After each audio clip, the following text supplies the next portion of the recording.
Hey guys, before watching this video, please like, share and subscribe. The Valley of the End. He was tired. He had used up all his chakra getting past the Sound 4 and keeping up with the abilities of the Sharingan, and now we find Naruto exhausted and being held up by Sasuke, the latter ready to plunge an electricity-covered arm through his heart. A last-ditch effort, the blonde diverted the elemental blade from his heart to his right lung. It would still be a death blow to any normal being, but our blonde hero was anything but normal. The pain was all he could feel, not the crimson liquid being poured from his punctured lung or the blood rapidly filling his mouth, but this pain brought back memories of his Rasengan training with Jiraiya. Memory. Naruto sat concentrating on the small blue orb slowly growing in his charred palm, but alas, it wasn't meant to be. His chakra sufficiently drained from him with performing the technique so many times he had no more to give, so with a sigh he grabbed a fallen leaf and spun it between his dexterous digits, slumped against a tree and closed his eyes. Going over the steps in his head, he was so focused on getting more chakra to continue to train, oblivious to the now shriveled and bone-dry leaf. He absorbed chakra from the small leaf he was twirling between his fingers. With the small amount of nature chakra he had absorbed, he felt the minute increase in his reserves. Like a raindrop upon a puddle, he felt the ripple and opened his eyes to see the dead leaf. Many people had called him obtuse, or oblivious to his surroundings or the world, but his mind had been kept sharp from a young age, to avoid any and all unwanted encounters with the civilians and most ninja of Konoha.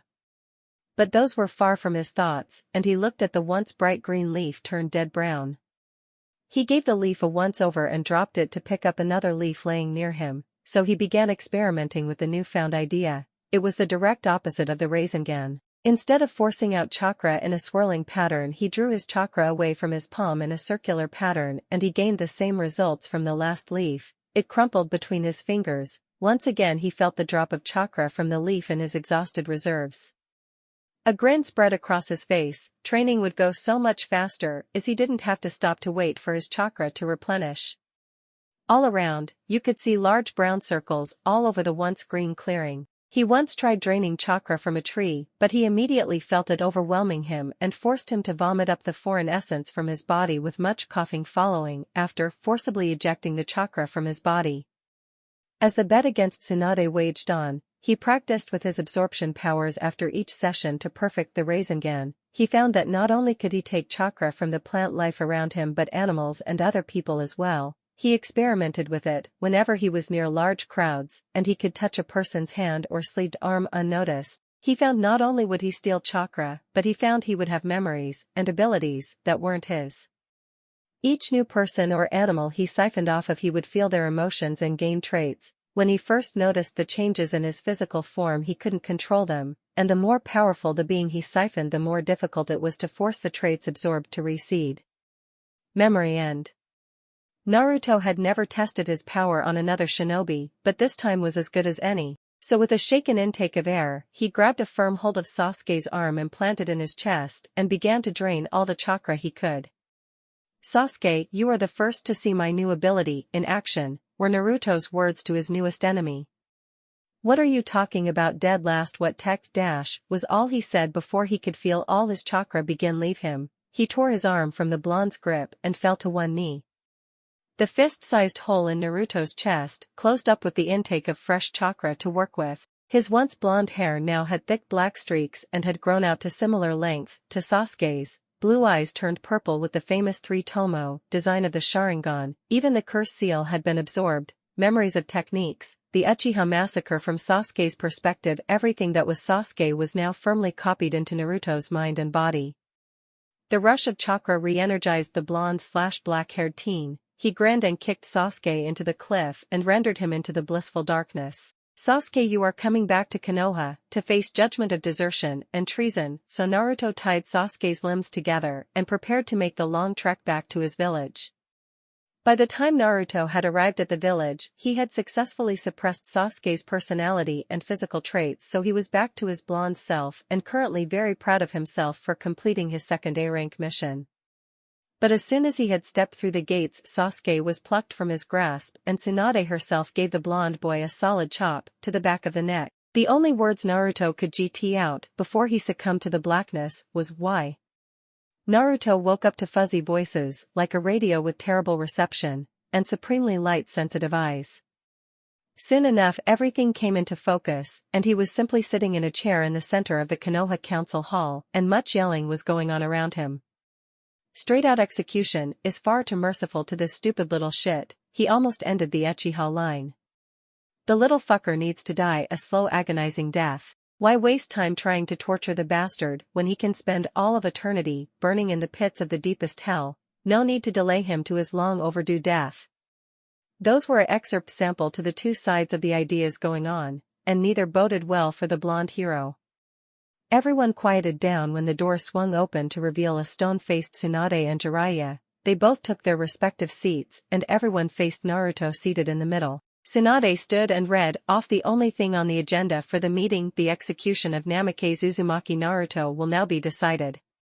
Naruto's eyes bugged out of his head at hearing both his name combined with the Yondame's, and that he was facing execution. What had he done? So he voiced his concerns. Bachan, what the hell is going on? I haven't done anything. In record time, Tsunade's face went from emotionless to cold fury etched across her face, and she hissed out, "You will hold your tongue. Address me in such a manner again and I will shatter your jaw." Naruto winced at the anger in her voice. But what is this all about? He still couldn't figure out what was going on. Fine, Hokage-sama, what is this all about? The blonde can control himself when he needs to, and a threat of a shattered jaw is a good reason for some self-control. Most of the anger had left the features of the Godame and returned back to emotionless. You have been deemed expendable, and you are to be trialed and executed for the crimes of your bijou. Our blonde hero's jaw dropped to the ground. But Bachan, I'm not the Kyuubi, ask my friends. I haven't done anything wrong. The council erupted into laughter when Tsunade spoke up between the throes of laughter. I haven't laughed that hard in years, so I will forgive your insult, but I would never be the grandmother to a demon such as yourself, and you have no friends. It was all a lie to secure your undying loyalty to Konoha, but your uselessness has come to an end.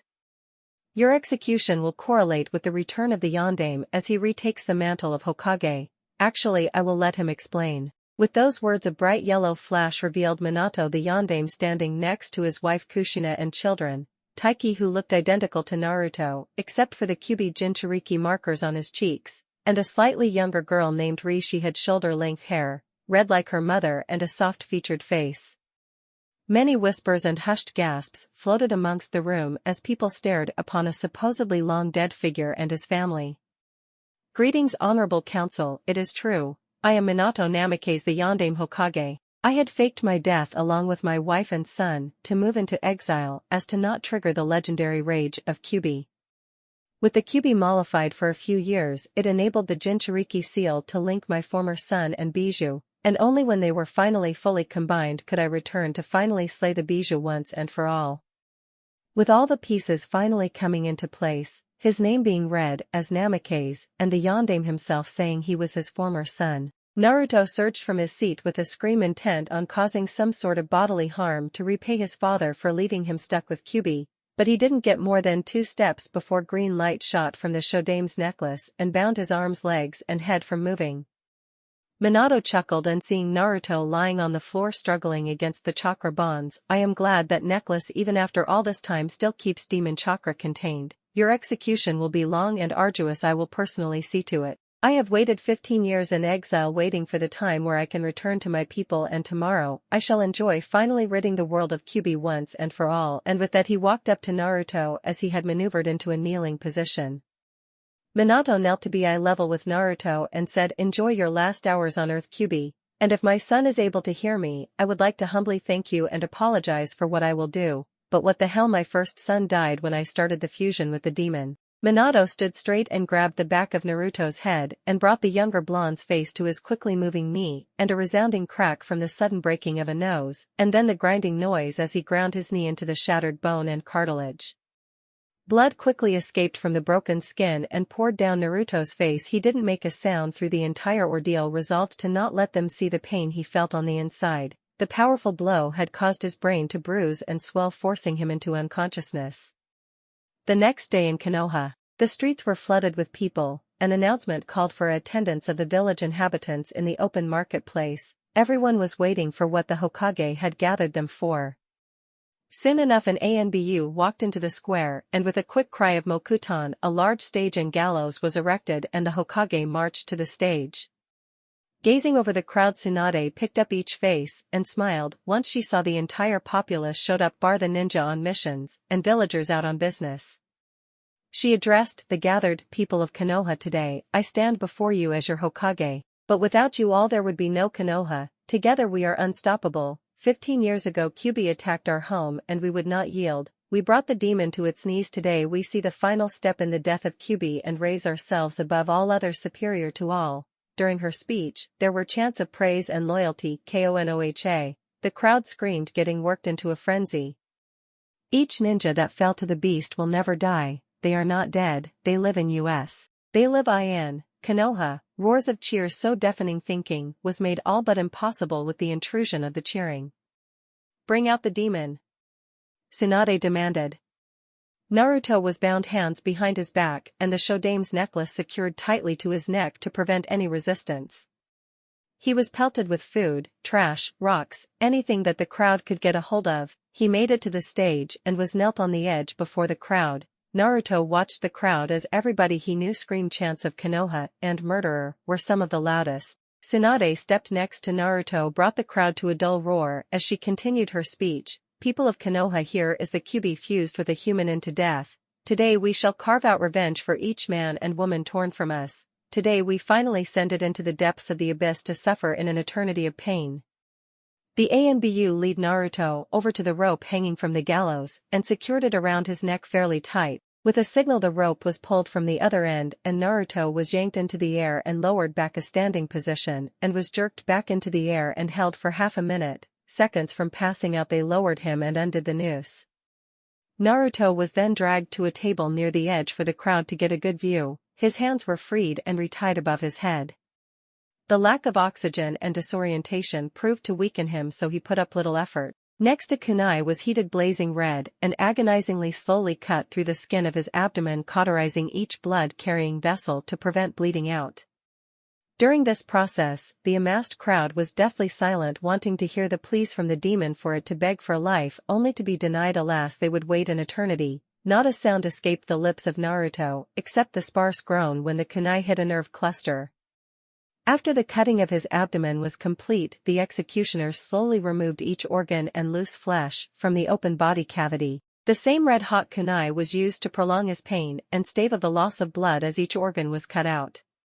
Finally, once his stomach area was emptied, they sprinkled a mixture of salt and sulfur to draw out the screams they craved for.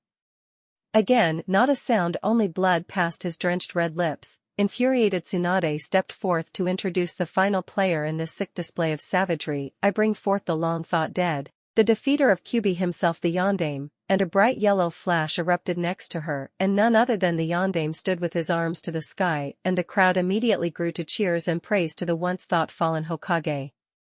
Minato stepped next to the bloody table, and the masses quieted as he spoke. The Kyuubi so long ago stomped upon our noble people and watched the life leave their eyes. And now I shall watch the life leave its eyes. With that the ANBU picked up the almost comatose Naruto and knelt him at the feet of the Namikaze. Minato brought one of his famous tri-pronged kunai from his hip pouch and set it to the throat of Naruto. A quick slash and a torrent of rich crimson liquid sprayed out of the wound. Naruto quickly toppled onto his back, gasping for air that couldn't pass the blood.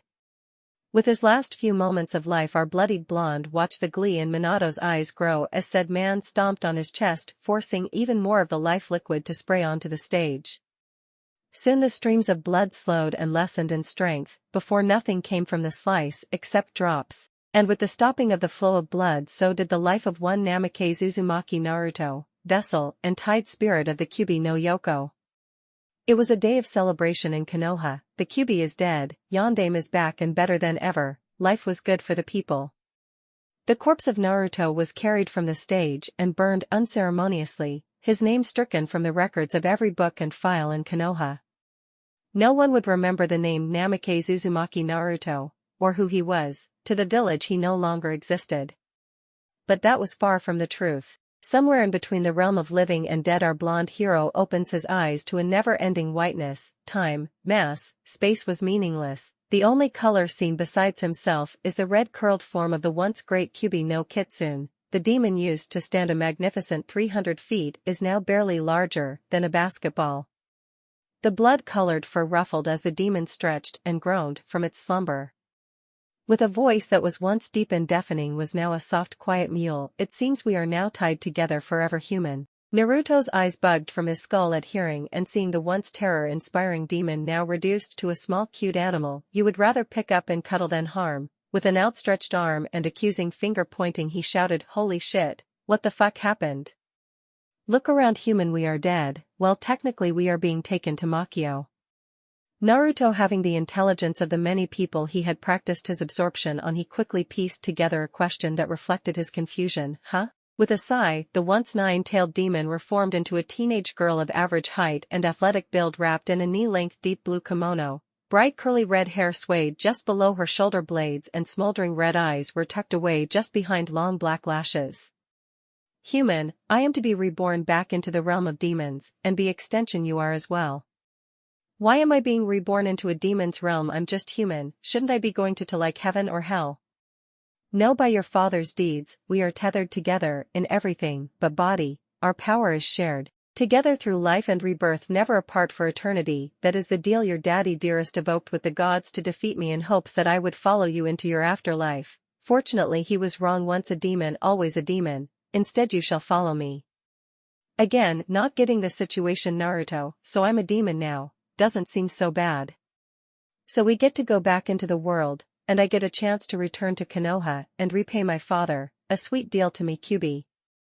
You are not a demon yet, still only a human. And do not call me Kyubi, I have lost that name once my power was distributed in death. I am just Kiyomi, Kiyomi. Now my title of power is no more. I am the bottom of demons now. And we do not return to the human realm, we go to Makio, and only the strong can open the portals between them. The system of demons was about as clear as mud to Naruto. You're gonna have to explain demons from the beginning, Kiyomi-chan. Ignorant human, since your survival ensures mine as well, I shall indulge you. She knelt to the ground and sat on her heels and motioned for Naruto to do the same. With both comfortably seated, she began her explanation. We demons were first born of a mighty deity. It was infinite in power, knowledge, and cruelty. This god only sought to destroy what other gods had created and nurtured. Many realms and worlds fell to the corrupt powers. Eventually all gods had gathered and shattered the powers and mind of the deity into infinite fragments and sealed it away in the realm now named Makio. Over time the fragments grew from the pieces of the old god's mind and power. To become sentient they became demons, and all demons are drawn to fight and consume the blood of their brethren to become the deity once more. Many have overcome the urges to consume solely for the purpose of reforming the god, but the only way to gain more power is to drink of demon blood. I was one such demon who had failed to suppress the urge to reform. When I was at my strongest I had consumed the blood of thousands if not millions, and I sought out another who had such power as I did. That is what led me to your realm in search of the missing Jubi. I was not but a wild beast in search of food. That is where your world intersects with demons. Kiyomi stopped to clear her throat before she continued on, also giving Naruto a chance to ask any questions he had so far. Naruto's eyes were unfocused and he mulled over what Kiyomi had said, and many questions stood out. You said I am not a demon yet. How would I become a demon, and how would there still be demons if everyone kept killing each other? How are you still alive? Do you still have the urges to consume the demon blood? The demoness twirled her hair in thought and spoke in the order you asked. I will answer. To become a demon I must steal the fragment of power within another demon for yourself, which means I will drink the blood of another to give you a demon's body. We demons are just like humans. Once we have overcome the influence of the old god, we have emotions. Many find others who attract them and they reproduce more demons from their combined fragments. It is impossible for the shattered god to reform as the other deities keep a close eye to the concentrations of fragments, and once a single demon reaches a billionth of the deity's full power they shatter that demon as well and more demons are created from those fragments. How I am still alive is once your soul was released from your body, instead of your realm's ruling deity we were handled by the strongest demon of Makio, and to please those watching, I had two choices. The ruling demon would take my collected fragments and scatter them amongst all demons, and we would simply cease to exist, or make a selfless choice of keeping your spirit alive along with mine. It also plays into your final question. Since we are now sharing my single shard, your knowledge and personality was able to suppress the urge and grant me lucidity. If not for you, we would cease to exist until the demon who gained our shard had reached the point where the watching deities shatter it and we reform. It could take infinite time before we would have been free. Even then we wouldn't know to be reborn. We would never exist again, simply nothing. I would have chosen my former state, to try and hang on to every shard and fail. So for that I thank you. Kiyomi finished her answering with her head touching the white equivalent of the floor. The blonde's mind was officially blown. Drinking blood, demons having offspring. Kiyomi, whose power was already unfathomable, was not even a billionth of the deity's full power, himself being the reason for bringing her from insanity. It was all like some sick cosmic joke. Oh well, not much else could surprise Naruto now. That is a lot to take in, Kiyomi-chan, but I think I understand. Please continue. With a quick nod, Kiyomi began. Where was I again? Yes, where our worlds connect. You see, Jubi was like me, wild, untamed, and most of all, powerful. From what I gathered in my searches through your world, there was a time when Jubi ran loose and released mighty attacks, and through its battles with humans, it seems some fragments of the old god had bled from him and infused with humans, providing what your race called chakra and bloodlines. When one human was born with a particularly powerful combination of shards, he used his knowledge and power to force the Jubi into a hibernation through what your kind call genjutsu. Demons cannot use any chakra-based jutsu, except for changing the energy into a raw element, but the control for the element is not possible. Demons are weak to genjutsu, since we cannot channel our energies as you humans can. With the Jubi asleep, he forced the slumbering demon into the sky. For centuries since then the body has stayed and been covered in dust and rock orbiting your world. It is now what you call the moon. As the centuries raged on and your race grew and expanded, the shards from Jubi have been split and diluted. Each person that dies and is buried is then reduced to dirt, which the plants grow from, and they themselves use the leftover power to create your nature chakra, as they have named it. Eventually your human chakra will dry up and bloodlines will cease to exist, since there is not enough of the god's power to provide them with those abilities. That is the history of demons and the beginning of chakra. Kiyomi finished her tale and stood to look upwards into the whiteness. It seems the tale ended just in time. We will be in Makio soon. When we exit, we must find a demon to steal a shard from, so that you may have your own body. Until then you shall reside inside of me like I had in you before.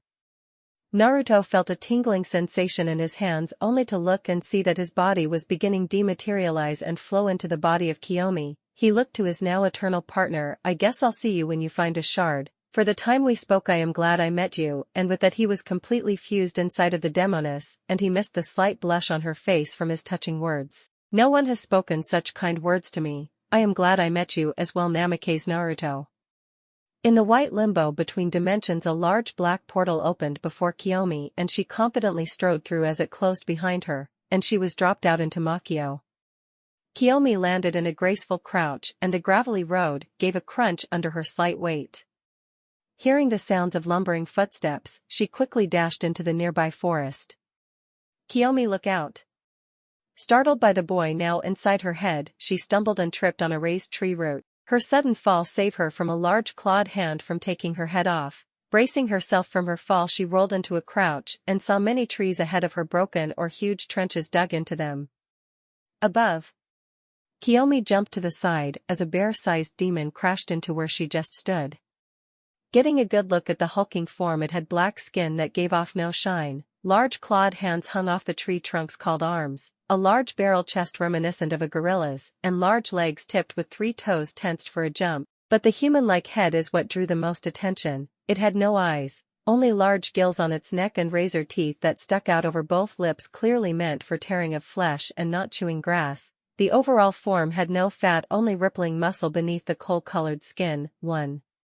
The head of the beast swung to her direction and braced itself for takeoff. The demon's powerful legs kicked off, leaving potholes where the force of the jump became too great, and it shot at Kiyomi with claws outstretched, and sickly green slime poured from its mouth and trailed behind it. With an impressive limbo contest movement, Kiyomi leaned back when the beast flew over her, but the aggressive demon proved just as limber. Large clawed hands reached out and ripped into tree bark and swung around the trunk and came flying back at her. Rolling to the side, she quickly observed this demon was very acrobatic, as it would swing and leap from overhanging branches and make quick passes to try and kill her.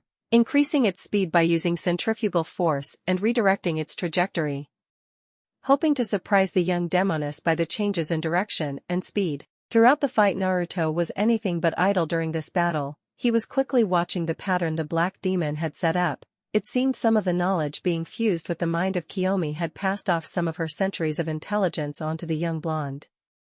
This acrobatic demon liked to move in a clockwise pattern around Kiyomi and always struck with the same style. The right hand would always be the attacking hand, while the left was used for grappling the branches and tree trunks.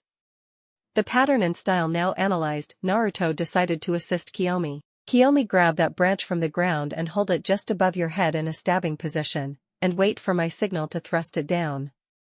Kiyomi acknowledged Naruto with a mental nod and snatched the branch while dodging another clawed swipe. Naruto's mind was going a mile a minute. Face the nearest tree to your left and keep the branch ready. Just as Kiyomi had faced the tree, the onyx demon blasted off another tree and came with its claw ready. Stab now. Kiyomi thrust the branch straight down and through the head of the passing demon. The new force on the flying demon sent it to the ground and dug a large trench into the dirt.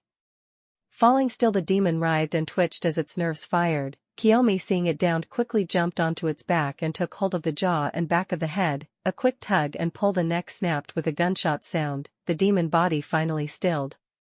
Now for the blood.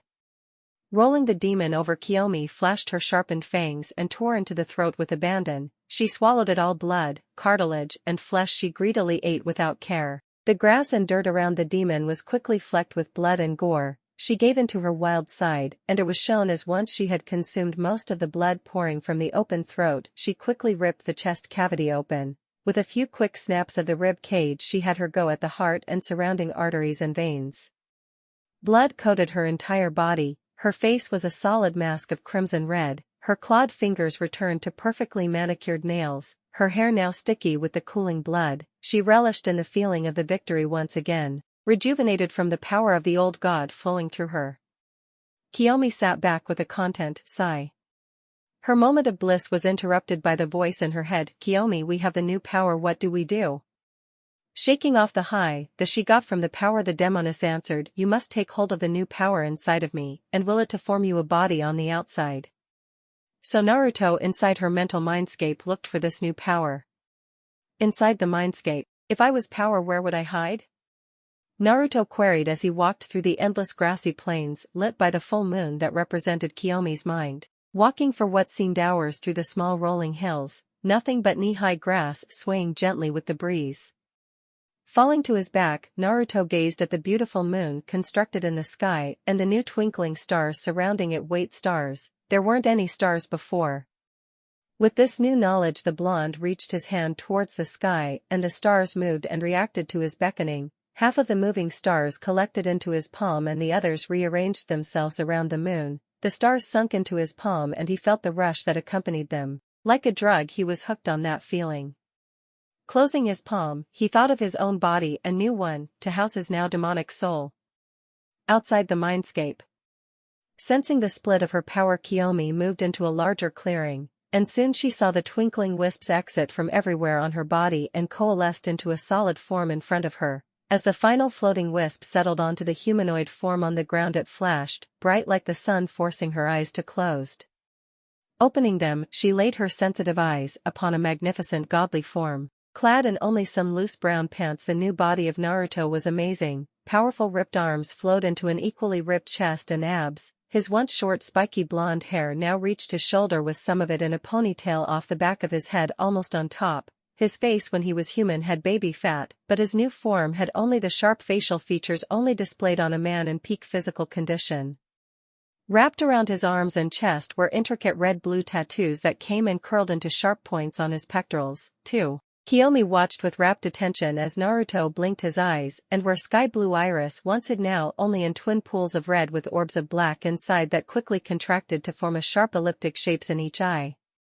Lifting himself into an upright position, Naruto flexed and stretched his new muscles out, testing their flexibility and strength. Satisfied that everything was in order, he laid his eyes upon his blood-covered partner. Maybe it was his new demonic side speaking, but she looked pretty damn sexy, layered, all that crimson liquid. Shaking himself of his thoughts of how he would take Kiyomi, he looked over to the mangled form left of the coal-colored demon, feeling slightly unnerved by the carnage the innocent-looking blood-covered girl wrought upon it. "Hey Kiyomi, don't you think those sensory gills on its neck would be useful, being able to sense everything around us?" Naruto questioned as he thought back to the effectiveness in battle they had displayed. "They could prove to be an advantage, but we do not gain their abilities from drinking their blood, only strength given from the god," was Kiyomi's calculative response as she lost interest in the direction of the conversation and she tried to sense nearby water to rinse off the blood. However, Naruto continued to stare at the corpse, then he looked at his hand, then back at the corpse and back to his hand. With a shrug he placed it upon a section of skin that wasn't drenched in blood. Concentrating on drawing in the residue, demonic chakra. Feeling the familiar sensation following the absorption, his mind was filled with the memories of the demon leaping from trees and drinking the blood of its slain foes. Naruto's mind assimilated everything, the muscle memory used in the acrobatic style of combat used by this feral demon. His body changed with the drawn-in powers, his once white skin grew darker, his nails lengthened and sharpened, the set of 3 gills on each side of the neck, even his muscles bulged a little to copy the creature. Finished with the absorption, Naruto released the corpse and sat on the blood-flecked grass. Naruto sitting in a meditative position was the sight Kiyomi walked back from her bath to and saw the darkened form. She watched with interest as the minutes passed, his skin lightened and nail retracted into his body, and his muscles lost their doubled mass, till they were back to normal, only the set of gills on his neck remained.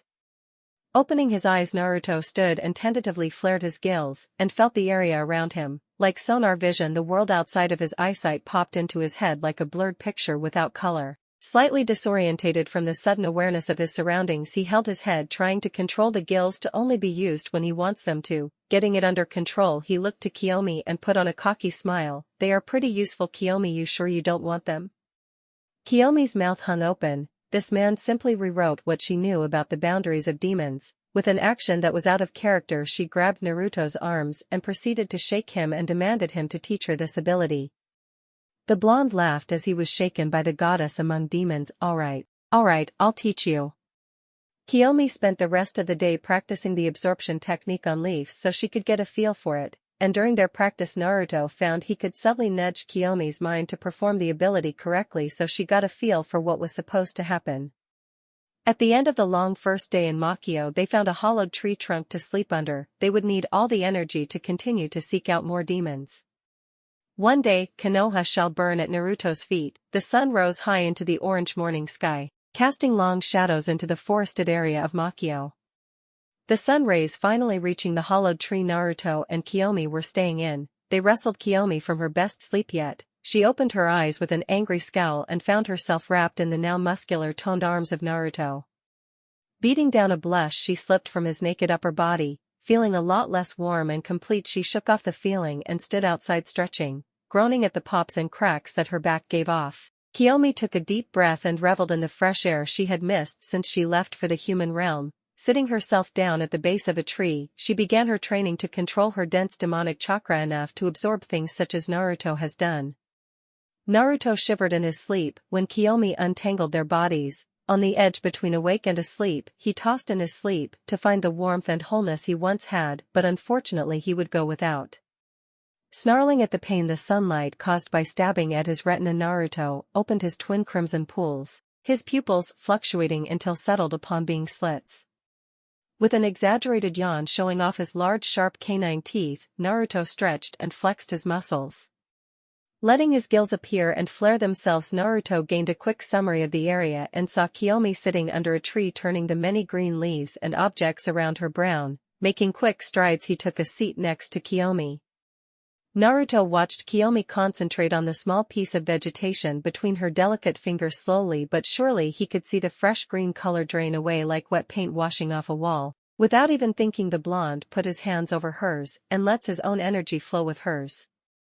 Where their hands met, the deep ocean blue of Naruto's chakra began to mix with the raging red of Kiyomi's. Like a magical dance inspired by the wind, the chakra danced and swirled, intermingling and forming a whole new royal purple color. Like a thick liquid, the chakra dripped from their hands, and where each drop fell the grass would flourish and grow. Suddenly, coming from the euphoric feeling she got from their chakra intermingling and flowing between them, she pulled her hands to her chest and pushed herself up from the spot next to Naruto. With the sudden movement suddenly her entire world changed form.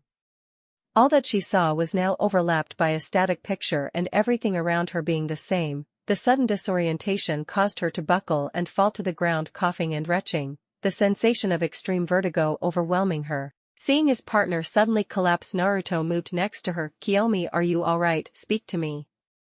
He saw that her once perfect ivory-colored neck now had a set of gills, and those gills were flaring erratically. Placing a hand over each side, he forced his chakra into her, and with a practiced method willed the gills to relax and recede. Slowly Kiyomi gained her equilibrium and steadied her vision, moving from the tiny puddle of bile and saliva she threw up. Naruto grabbed hold of her and picked Kiyomi up bridal style and set her next to the tree. Kiyomi lay there and looked into the worried eyes of Naruto. "It seems when we mixed chakra I received your absorbed gil ability." A deep sigh escaped Naruto and a small smile graced his lips. "I guess so. How are you feeling?" "I am feeling fine, do not be so concerned, I have experienced worse," Kiyomi responded with a haughty tone. The smile left the blonde's face hearing her disregard him like he was stupid. "Apparently I can control the transformations with some well-applied chakra. Now you just need to learn how to control the changes." Kiyomi ran her fingers through the lengths of fire-red hair hanging over her shoulder. Seeing the beautiful smile leave Naruto's face upset her and she couldn't figure it out why she was upset. She was once a bloodthirsty all-powerful demon, emotions shouldn't affect her, she is above it.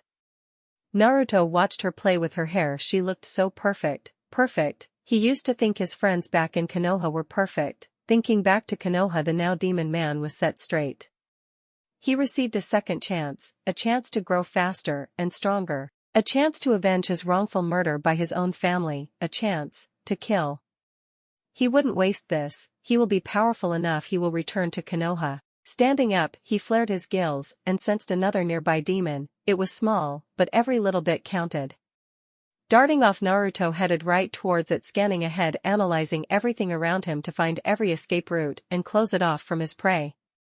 In a clearing, the slender form of a demoness with small horns protruding from her pale green hair, she busied herself with foraging the small berry bush, gently placing the small berries into her basket. Sensing an incoming presence, she whipped around to see the chiseled form of Naruto spring from a tree. Quickly jumping to the side to avoid him, she dropped her basket's contents into the grass below. The demoness didn't stand a chance before she could get to her feet and run. Naruto was already on top of her with his hands around her neck. The woman looked fearfully into the blood-red slits of her assailant and rasped out, "Please, I have a family, don't do this." Naruto's slitted eyes dilated a bit as he stared into the pleading eyes of his victim. "Is this really worth it? To end the life of this woman and her family so I can have my revenge?" Quickly his mind was bombarded with the memory of all his friends smiling and cheering at his execution, all the insults and taunts, the look of pure happiness on his father's face as he stomped on his chest. "Yes, this is definitely worth it." The woman saw his eyes soften and his grip slacken for a moment. Relief and happiness spread through her small body. She would get to go see her family again. But just as suddenly his eyes sharpened and his grip came back stronger. Resigned to her fate, and tears poured from her eyes until her struggling and tears stopped.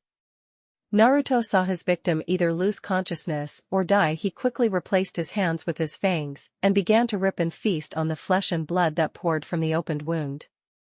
Blood filled his senses. He only felt, smelt, saw, tasted, and heard the sound of it. Consumed by this feeling, he quickly began to gorge himself on everything he could get his claw into, much more gruesome than Kiyomi's display. He ate all he could, snapping the frail bones of his victim and scrapped all the marrow he could. Unknown to Naruto, he had an audience of one. Kiyomi watched her eternal partner strip the body of everything consumable and then use his absorption to take everything she knew. Even she hadn't been this thorough in drinking the blood, but Naruto went for every drop from every vein and artery. The ground was drenched in blood. Many plants and other vegetation would grow in that spot, to forever lay as the marking for the murdered demoness. Naruto looked over his blood-soaked body, and without even knowing it, his chakra flowed out of his body and pushed all the blood from his pants and off his skin till he was back into pristine condition, not a hair out of place. Snapping his head to the tree Kiyomi was crouched near, he called out, "I know you have been watching me. Is this not how it is done to gain their strength?" Walking out into the clearing, the demoness stood on the edge staring at Naruto. "Yes, that is how to do it, but I have never seen any demon at the level of savagery and aggression that you displayed. Naruto's eyes sharpened into thin slits once again, so I am more savage and primitive than a demon. It is good to know your point of view. I thought you wanted to regain your lost power to attain what you once had. Am I not accomplishing both our goal this way? The blonde shouted. Kiyomi was startled by his assumptions. They were spot on, but now that she had lucidity and control over her urge to kill, she wasn't as desperate as Naruto seemed to be to regain power. She was planning on wandering Makio and find other feral demons to slay. There was no need to attack the more peaceful of demons. Unfortunately, Naruto didn't seem to see a problem with killing any demon he came across. Seeing no response, Naruto turned to the direction his victim's home was. If I am such a savage, then do not follow, because I plan to finish what I have started. With those words he dashed into the thick brush outside the clearing, making not but a sound towards his next victims. For once in her eternal life, Kiyomi was scared. Her partner Naruto seemed to have the bloodthirst of a feral demon, but the intelligent mind of a more domestic demon. A truly terrifying combination indeed. Shortly after, her thoughts were invaded by the terrified screams. Cut short, they would haunt her for many nights to come. 3 years later. And what a long 3 years it was. There wasn't a day yet Naruto returned to normal from his second day in Makio. He was never the same. Maybe it was the demonic whisperings of his mind, or he simply did anything he wanted because he could. Kiyomi could still hear the screams of children and parents alike as Naruto tore apart and razed the first home. Flashback. Zipping through the trees with the grace and agility of a monkey, Naruto swung from tree to tree, pushing off branches, causing only the sound of rustling leaves from the powerful leg muscles shaking the trees. He quickly came upon the small log hut, and large man and 3 small children ran around laughing and yelling. Seeing the built man with horns that came from the top of his head and swooped back towards its neck, shaggy black hair covered the base of the horns and piercing black eyes scanned the tree line, showing he sensed Naruto's approach. Quickly ushering the 3 small demons inside the hut, he called, "Show yourself. How did you find this place?" Swiftly dropping onto the grass, Naruto walked from the shade, some blood still wet in the corners of his mouth. He gave a cruel feigned smile and inhaled deeply, looking past the man. "And at the home, your family will help me in my path of revenge. Whether you resist or not, I will take from you everything," he said as he took slow, calculated step towards the horned man. "What are you talking about? Leave now, you have no business here," the raven-haired man said as he took a guarded stance. Naruto quickly saw the man shift and began to laugh. "You wish to know how I found this place, correct? Well, I suppose I can show you." Closing his slitted red eyes, his shape slowly changed, his hair turned pale green and his muscles slimmed out and his height shortened until he looked identical to the woman he tore apart and consumed just minutes ago. "Please, Asako, don't resist." Naruto called out the man's name. He gleamed from his victim's memories. "Nanami, what is going on?" Naruto slowly walked to the man still in the form of the now named Nanami and reached his arms out like he wanted a hug, and the man, clearly confused, accepted the hug. During the embrace, Naruto's form returned to normal and the demon man felt the change, looking down and seeing Nanami no longer there but the man from before. Asako didn't even know what had hit him before a clawed hand was through his stomach wall and clenched around his innards tightly. Ripping his hand from the surprised demon, Naruto quickly tackled him and began his gorging of blood and flesh once again, just as ravenous and messy. Asako let out a barely audible exhale of air as his life-giving liquid was pumped from his body by a frantic heartbeat. With pieces of flesh and blood scattered in every direction was the scene the 3 children saw as they peeked out from the crack in the door. The oldest of the 3 grabbed both their mouths shut before they could scream and dragged them away from the door, holding them as they tried to scream through the hands, hurrying to the exit furthest away from the gore. They barely stepped out and Naruto was already in front of them, grinning madly. The 3 children quickly dashed away from the crazed blonde murderer, screaming the whole way, and quickly each screaming child was brought down and killed with minimal blood loss, snapping of the neck or a punch with enough force to cause cerebral hemorrhaging. Naruto seemed to have learned from his previous 2 kills and sought to preserve all the power-giving liquid without giving it to the soil. After finishing his meal, he used demonic chakra to set the entire house and bodies ablaze. The raging red fire flickered and reflected off his blood-red iris, his white teeth shining against the flames. Naruto never forgot to absorb every bit of knowledge and physical trait afforded to him by his victims. You never know when someone will know a secret. End flashback. The red-haired demoness still shuddered to think about how Naruto came back from his hunt. She shouldn't be affected by the way Naruto acted. She was once the same, but it got to her more than she would be willing to admit. She was terrified of Naruto and at the same time terrified for him. One night Naruto returned to her with a wild lustful look in his twin blood pools. Flashback. Entering the makeshift hut, Naruto growled deep within his chest as he looked at the lithe form of Kiyomi kneeling next to a fire, turning the coals and stoking the small flame. Quickly grabbing her by the waist, he pulled her flesh to his muscled body and let the vibrations from his growling entice her. Kiyomi's eyes widened as she could practically taste the raw lust wafting off Naruto. Pushing away from his body, Kiyomi freed herself and stood across from the lust-filled demon. Naruto, stop. Leave and take a swim in the river. A sly smile played on his lips. You don't see how this is going to work, do you? Naruto stalked around Kiyomi. I'm not asking to do this. As the strongest, I am forcing you. Kiyomi made a break for the exit to let Naruto cool off. Unfortunately, with him being stronger, he was also faster. Cutting off her path to freedom, he grabbed her arm forcefully and threw her to the ground. Making short work of the deep blue kimono and matching bra and panties, he began to knead her breasts and said, "You will serve me whenever I ask." The tears flowed from her crimson eyes. Kiyomi was a virgin, since never wanting it when she was feral. It seemed Naruto would take her here and now. She couldn't escape, so she begged, "Naruto, don't do this, please stop." Suddenly, everything was quiet except the sobbing from Kiyomi. Opening her bloodshot eyes, she saw the unfocused and devoid of life Naruto. Inside Naruto's head, thousands of memories played, spanning his entire 18 years of life, both as human and demon. All the faces of those he once loved and the face of all those he had slaughtered in his quest for revenge, and it all stopped at one particular scene, a younger Naruto sitting in the chair listening as his entire world was torn down and burned around him. He screamed, "I haven't done anything." Coming back to the real world, Naruto's once slitted eyes dilated back into circular pupils. His eyes darted around, taking into full view what he was attempting to commit. Quickly rolling to his heels, he sprung up and towards the door. His eyes spoke everything his mouth didn't say: confusion, regret, and most of all fear. End flashback. Ever since that night, Kiyomi would only see Naruto in passing. He seemed to stay away from her. She never had another incident like that again. Each and every morning Kiyomi would feel different, slightly more powerful, and new things she didn't know before. Only after staying alert all night did she find out why. In the dark just before dawn, she would find Naruto looking haggard and disheveled enter the small hut she made, and he would sit next to her and his unfocused gaze would stare at her. After what seemed hours, he would gently grab her hand and begin pushing his chakra through her, regulating his power into her. All the knowledge he gained from his daily hunting, physical traits, and beneficial anomalies, he would transfer. One of the major changes she found was she could manipulate many animals, insects, and even a fellow demon she came across. Coming along with the mental manipulation, she could now feel Naruto's surface emotions and the gist of his thoughts, most of them involving his revenge, but she would sense some deeper thoughts on becoming a god and having absolute power.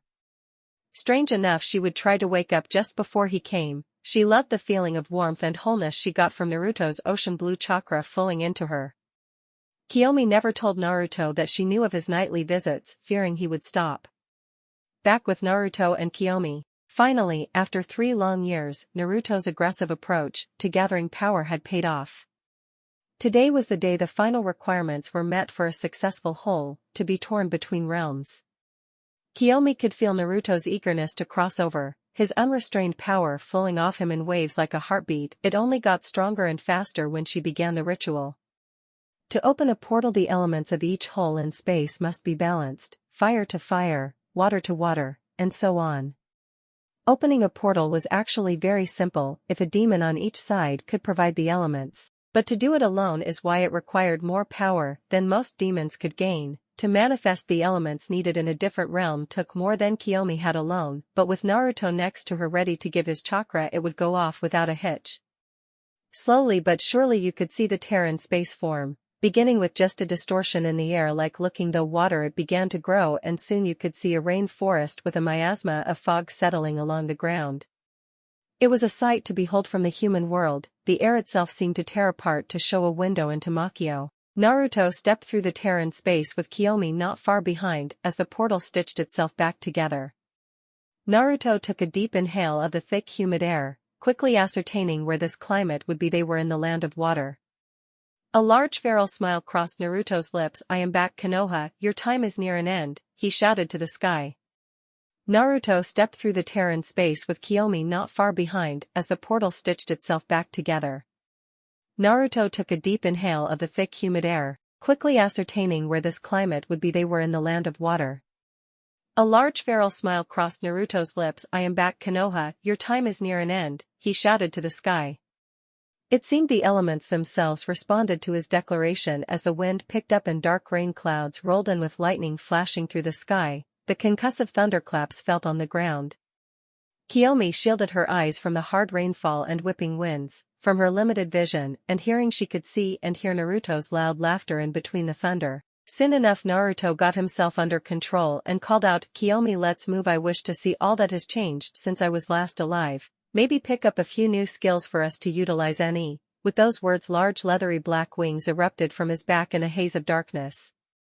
After wrapping his arms around Kiyomi's waist, he gave a powerful flap of his wings and took to the sky with his demoness partner clutching to him tightly. As they sailed high above the ground, Kiyomi couldn't help but snuggle slightly into the chest of her partner. Don't get it wrong, she was still afraid he might one day turn his sights on her like he had done a few years back, but the feeling she got from being close to him was worth the danger.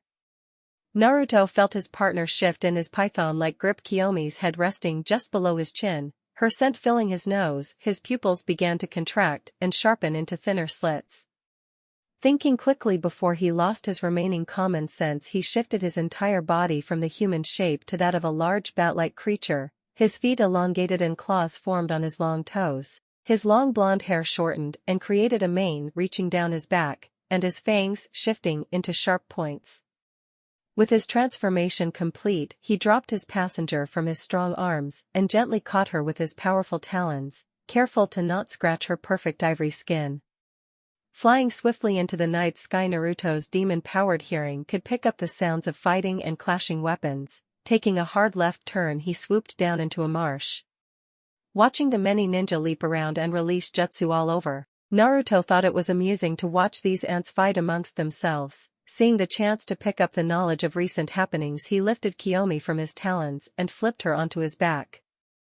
Geez, Naruto, learn to be a little more gentle with a lady, Kiyomi said as her equilibrium was thrown off by being flipped around. I will when I find one. It seemed even after 3 years, he was still a smartass. Hearing Naruto be sarcastic, it was rare and shown he still wasn't all changed. There is still hope for you, Naruto, Kiyomi thought as she hugged him from her piggyback position. Spotting a downed ninja in the mist ANBU gear, Naruto angled downwards for a quick snatch up. It must have been a surprise to all who witnessed it. The ANBU stood holding his side until a large leathery form crashed into him. Quickly latching onto the ninja's shoulders, Naruto gave a few powerful flaps of his mighty wings and took off into the sky. While the ninja struggled in his tightening grip, Naruto took a firm hold of his head and began to absorb everything he knew, from his secret bondage fetish to the high-level rebel prisoner locked beneath the Mizukage Tower and everything in between, including the Bija sealed within the Mizukage himself. Naruto cut hard and aimed for the battleground. Seeing as he had gathered what he wanted, flew near the earth and plunged the ninja head first into the dirt, quickly shredding the skin and cartilage from the one side of his face, and many cracks were heard in succession as each vertebrae were smashed into each other, compacting the spine from being 18 inches to being 10. A large bloody trench was left in Naruto's wake. The gruesome scene startled each of the combating ninjas, and the fight quickly turned into a retreat on both sides. Deciding to share his newfound knowledge, he let his deep ocean blue chakra seep from his body and into Kiyomi. From the ground it looked like a blue shooting star racing across the dark sky. Quickly assimilating the knowledge of all jutsu, chakra regulation exercises, and information, Kiyomi quickly supplied her thoughts on what she felt Naruto was already thinking. The three-tailed turtle will be weakened inside of a Jinchuriki, Kiyomi said. Excellent, then it will be our next stepping stone to Konoha, Naruto responded. Flapping his wings, quicker to gain altitude, he coasted along the air currents towards his destination, Kirigakure. Deep beneath the Mizukage tower Mei Terumi sat shackled to the chakra-sapping wall. Her once pristine-styled auburn hair now lay lifeless around her due to lack of bathing and combing. Mei's light green eyes seemed dull in the low-lit cell, thinking of how she got here further depressed her. Flashback 2 months. This was it. The final siege on Kirigakure. It would determine the victor in this blood-stained rebellion. The forces of the Mizukage versus the rebel factions. Each sought dominance in the same territory, but only one could remain. Yugura stopped the sheer forces dwindle, and only Kirigakure remains for bastion of safety.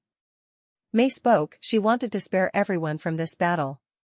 I am sorry, Mei Terumi, but I will not lose this war. Once your rebellion has been quelled, Kiri will be ushered into a new era. Chidori no Sato will become a power to be feared. So be it, Yugura. Today, I will destroy your corrupt government and end our village's bloody ways. With those words, each opposing sides clashed. Water jutsu flew overhead, washing away many ninja. The dirt became mud from the water and blood soaking the ground. Screams of agony were abundant across the battlefield as limbs were removed by sharp weapons and dislocated or torn off from the high-pressured water being spewed. But the fight between titans was only just beginning. Separated from the rest of the common ninja stood one shinobi and one kunoichi. Their eyes spoke of determination and the will to achieve victory through any means. Standing 20 yards apart, their gazes bore into each other, waiting for the first attack. Then it happened like a clash of thunder. They clashed, holding their opponent's fist. Mei grabbed the forearm of Yugura and went for a shoulder toss. Yugura was unfazed. While upside down in the air, he began to make signs for jutsu suetun, ashitama. The powerful stream of water tore up the ground, leaving deep gouges in the land. Jumping to the left, Mei avoided the water jutsu and began her own yoton, Ryuki Nami, making a sweeping motion with her hands. The earth quickly became molten lava. As the lava moved, it gained speed and height, picking up more molten ground. The Mizukage watched on with an uninterested gaze as the wave of burning death raged towards him. Holding out his hands, the green chakra of Sanbai burst into life around him. As the lava touched his outstretched hands, he made the motion of opening curtains, and the lava split and quickly fell on either side of him. Yugura walked towards the stunned Mei until he saw her face of fear turn into confidence. Quirking an eyebrow, he followed her gaze to his arm. Flipping it over, he saw the intricate design of a seal written on paper stuck to his pale skin. Eyes widening upon the realization of what that seal does, he went for the corner of it to rip it off, but with the ram sign from Mei, it dissolved into his skin. His body felt searing hot pain as his Biju's power were forced back through his chakra gates and into his seal. Yugura's lapse in concentration was all Mei needed to take the upper hand. Dashing to him, she planted a firm punch to his solar plexus, forcing his breath out and his body off the ground. She followed her strike with a downward elbow to the back of his head. Yugura's mind was swimming in the pain his chakra coils burned from the seal's doing, and he was pretty sure his skull was cracked from either the powerful elbow to his head or the force of hitting the ground face first. Rolling to the side, he dodged the heel drop from his opponent, which dented then ground under the force. Holding his hairline fractured ribs, Yugura felt true fear for the first time in a long time. It seemed his Biju that once was an asset was now a weakness against this opponent. Mei never gave him the chance to retaliate. She gave him a split kick to his jaw, sending him high into the air. With a powerful jump, she stopped his ascent with snap kick to his side, throwing him many yards away. Tumbling across the dirt, Yugura came to a stop, facing the sky as the dark clouds of late night shower loomed overhead. Pushing himself into a kneeling position, he could feel each of his injuries throbbing painfully. His mask of indifference had long been cracked, and the pain he felt was shown on his face. Mei stood 10 yards in front of the prone form of the Mizukage. Yugura, for the acts you have committed and guided, you will die on this battlefield. Pulling a kunai from her robe, she went for a quick slice of the jugular or carotid artery, but her hand was caught by her second-in-command Ao. With the kunai stopped, Ao thrust his index and middle finger into the pharynx of Mei, closing off the air supply and ability to talk. Mei's confusion turned to fear as she could feel her body quickly trying to get her much-needed air. Her chest heaved, trying to draw in breath. Her stomach muscles began to violently contract to help the diaphragm. All her body's efforts were in vain as his vision darkened and the cold grip of unconsciousness tightened its hold. She could hear Ao say attacking the Mizukage is treason. Flashback end. So with herself captured and the rebel forces scattered and unorganized, it seemed Yugura defeated her years of effort through the person she thought she could trust most. Quietly sobbing at her failure, she failed to notice the tall blonde man and fire-haired woman seeming to walk through the walls. Crunch May pulled her tear-stained hands from her face and saw a shirtless man ripping the chains from the solid chakra-reinforced concrete walls. Her shock was compounded on when he knelt down and tore the cuffs around her petite wrists like they were tissue paper. The tall blonde stared right into May's twin green pools. "Are you May Terumi, high security prisoner number 0334? May's voice was soft and strained from 2 months of silence and poor hydration. "Yeah, I'm May. Who are you?" Naruto stood up. "Who I am is unimportant." The yellow-haired man continued to stare into her eyes. "What is important is what you know of the Sambai." Even after her solitary confinement, she still held the mental acuity to gain something. "What will I get from telling you what I know?" While she spoke, Naruto briefly pondered on why he didn't just drain her knowledge and leave without all this talking. His eyes sharpened at her ploy of extortion. "I do not have to make deals with your kind. You will tell me, or I will forcefully take what I want and leave you to rot in this cell until death." The blonde voice was almost a shout and held the sound of cold hard truth to back his claim. May's softened eyes flickered over to her apparent rescuer's companion with long red hair, woman clothed in a deep blue kimono, who seemed uneasy and shifted her weight from one leg to the other and twirled her hair between her fingers. When May focused on Naruto again, she saw his boring gaze waiting for an answer. May could tell when not to tempt this man. She quickly spilled what she knew. "Yugura is the Jinchuriki of the Sambai. He uses its power almost exclusively to strike fear into his opponents and sow chaos among his enemies. I had studied his combat style and abilities extensively so that one day I could face him in battle and take the title of Mizukage from him." May continued on with more details of his preferred tai and ninjutsu. Naruto remembered everything he ever heard or saw. His intelligence and comprehensive powers were far past what most would see as genius.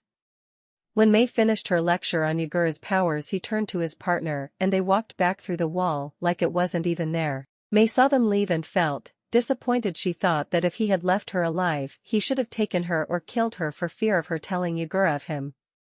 The Yotan princess sat against the wall. Escape was not an option. Her chakra was low from constantly being drained, and the amount of ninja she would face, she would die before she saw daylight. Not a moment after her resignation to waiting for death, a petite pale hand reached from the wall behind her, took a hold of her shoulder and dragged her back through the solid rock. When the guards checked on her cell, they would find no trace of her, not a hair, scent or chakra trail. She simply vanished into the rock wall. Back in Konoha.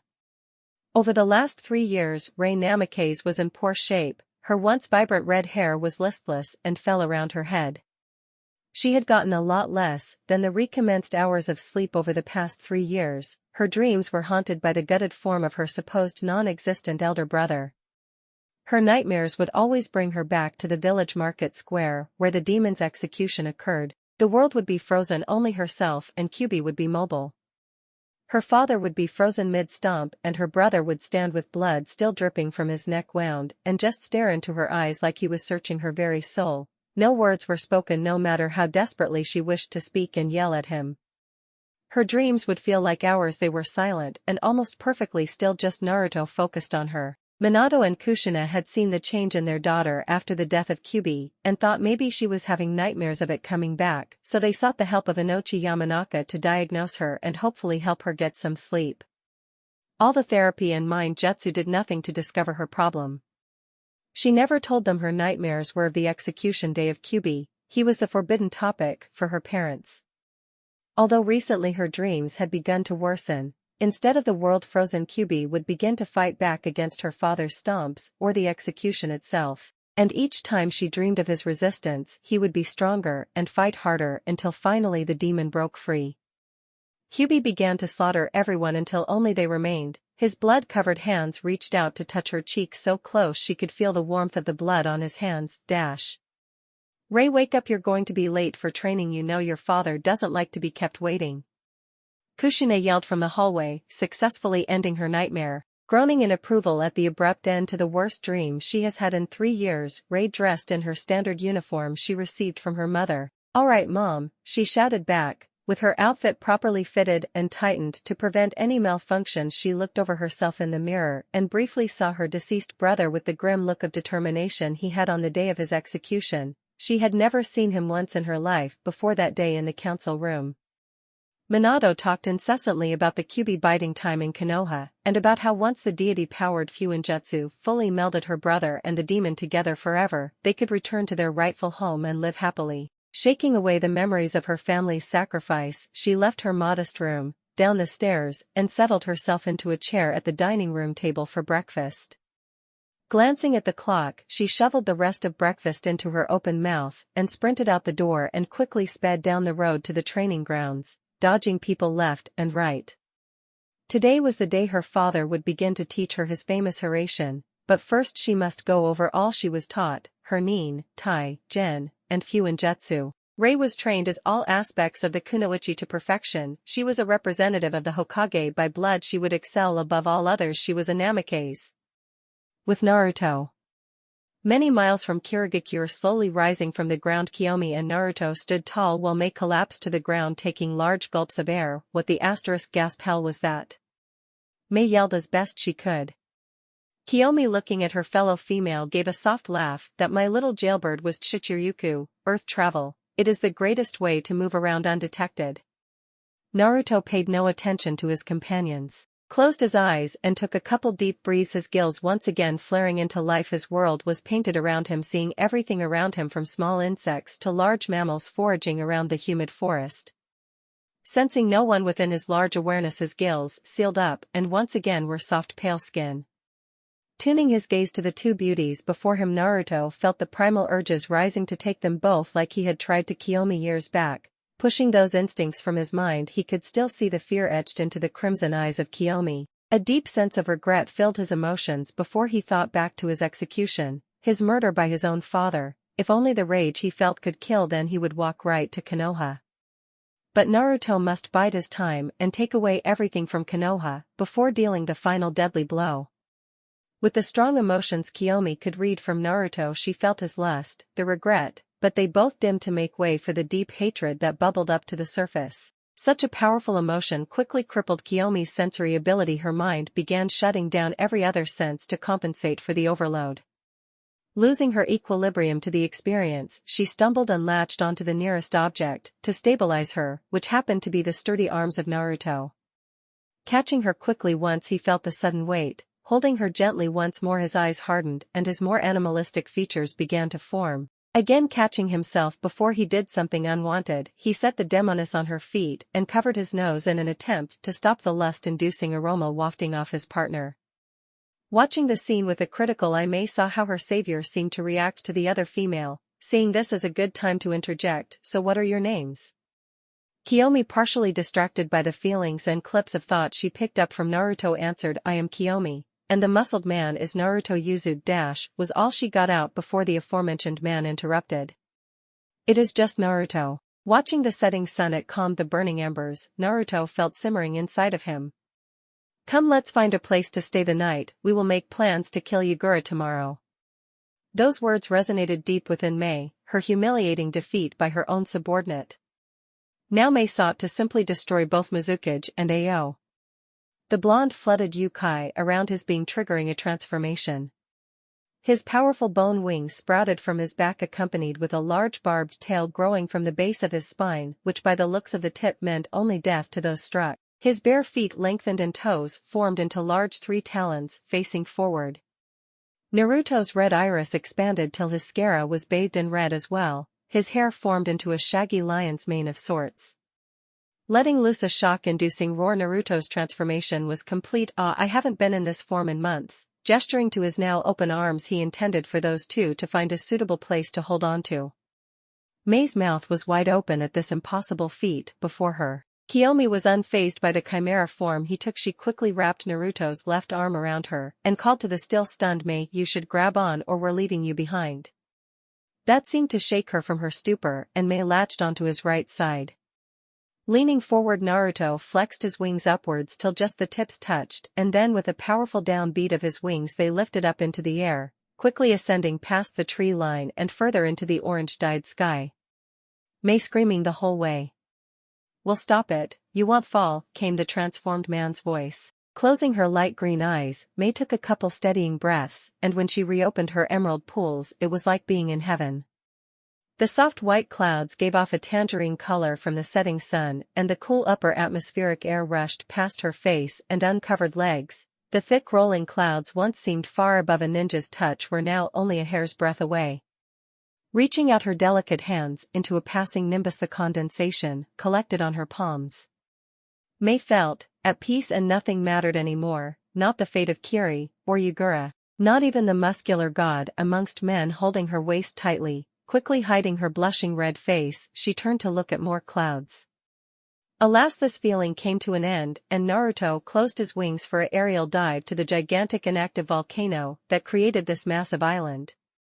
Landing on a flat shelf, Naruto set his two companions down while he moved to the rock face. A few moments before Naruto created the cave, May had another question. Kiyomi back in the prison, what did he mean by my kind? Kiyomi suppressed a yawn and stretched, it's exactly what you think, we aren't human. Then what are you? Naruto input his part to the answer without looking from the rock, we are demons. Placing his strong hands upon it, he forced Yukai into the shape he desired, and before their eyes it opened up into a small but cozy cave. Kiyomi rushed past Naruto and quickly transformed her clothes into thinner nightwear and found a raised section to the cave and stretched out before quickly succumbing to sleep. May moved at a much more sedated pace. She noticed Naruto never entered the cave and instead slept outside. Shrugging to herself, she was too interested at the moment. Finding another flat space above the floor, she laid down and stretched for the first time since she was imprisoned, comfortably positioned. Her eyes fluttered until she too fell into blissful sleep. May opened her bleary eyes to the shaded ceiling of the cave. Wiping the sleep from her face, she glanced over to Kiyomi, who knelt on her bed perfectly still. Opening her mouth to say something, May found Kiyomi answered the question before she could ask. I am meditating to concentrate on reading the thoughts of Naruto. May's face was the picture of confusion. Why does she need to dash? She was brought from her thoughts by Kiyomi answering her unasked question. Read the thoughts of Naruto. Since we arrived in the land of water and closer to Naruto's desire of revenge, his chakra when mixed with mine has began to feel dark and angry. It is coarse against my chakra and harder to work with. May wondered how Yugura was his object of revenge. What does Naruto have against Yugura? And how are you reading my thoughts? Letting out a soft angelic laugh, Kiyomi humored the mortal. Oh, Yugura is but a stepping stone to Naruto in his quest for vengeance. As for my ability, I acquired it along our travels, and it does suit our needs. What is his ultimate goal if the samurai plays a role? Obviously killing someone, correct? May questioned, and if you learned how to read minds, then you must be able to impart the knowledge onto others? Kiyomi merely wagged an index finger as if to scold a young child. Such secrets aren't mine to tell. As for my mind reading, it would be hard to explain to anyone who hasn't experienced what Naruto and I share. Oh yeah, and what exactly do you share? May huffed out at being blocked off from finding out her savior's objective. To put it simply, we are two beings bound as one for an eternity together. Huh, was May's intelligent reply to the answer that had a far deeper meaning and history than she knew. Were you always bound together? No, we were once apart. I was a mighty and powerful demon, he was just Kiyomi never finished because a large bear thudded against the ground between them. Turning their heads, they saw the imposing winged form of Naruto silhouetted against the rising sun. Reseating his wings, Naruto used his naturally sharpened nails to begin skinning and peeling back the fur from the bear. I was human, the blonde said coldly. Blurting out her question, then how did you become stuck together and Naruto yourself change into demon? If you could watch Naruto's emotions on a line graph, you would see that its usual flat line changed drastically at the uttering of her words. It would be spiking, and just keep going up along with the rage he felt. The female duo could practically hear Naruto's teeth grinding and cracking under the severe pressure they were under, and just as quickly Yukai would cover the crack, knit the tooth back to normal, and the process would repeat. The scraps of skin held in Naruto's hands bubbled and liquefied, pooling on the ground. Yesterday Kiyomi was nearly incapacitated by just Naruto thinking about Konoha, but when someone indirectly brought up his every feeling of betrayal and pain from his human life, now Kiyomi's body sought to stop this, and it automatically began trying to force the disturbance away with nudges and mental prods to leave. Naruto's mind registered the suggestions Kiyomi sent as being his own, and he stood from his spot and walked for the exit, leaping high into the morning sky with his black and bone wings erupting from his back mid-leap, and he zoomed into the clouds and was out of sight within seconds. The sky rumbled and thundered as the sun was blocked out by the darkening rain clouds. Kiyomi relaxed as the mental barrage stopped and she could hear her own thoughts and properly breathe. Looking over to the human female, Mei was flat on her back, hyperventilating, being so close to an explosion of hate-filled yokai. The half-skinned bear was mostly liquefied, like someone has poured acid over the flesh. What was that? Mei shouted once she steadied her heart rate. Naruto is mentally scarred from his life as a human, and his anger was only amplified upon the sealing process being incomplete, Kiyomi said sadly as she nursed a headache. What sealing process?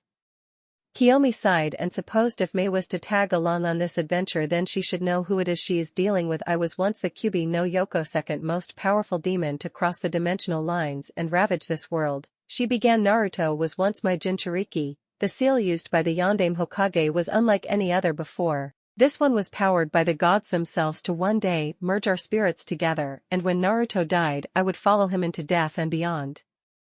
What do you mean, once were the Kyuubi? Kiyomi could tell that this would be a long question and answer session. Luckily she could still feel Naruto far above the clouds, unleashing amounts of yokai she didn't know he had. It would be a long while before he came down to recover. It is what I said, I am no longer the Kyuubi. But that doesn't make sense, you're here, so why aren't you the Kyuubi? Threading her fingers through her long red hair, the answer to your question will be found when my explanation is done. Successfully shutting Mei up, Kiyomi continued.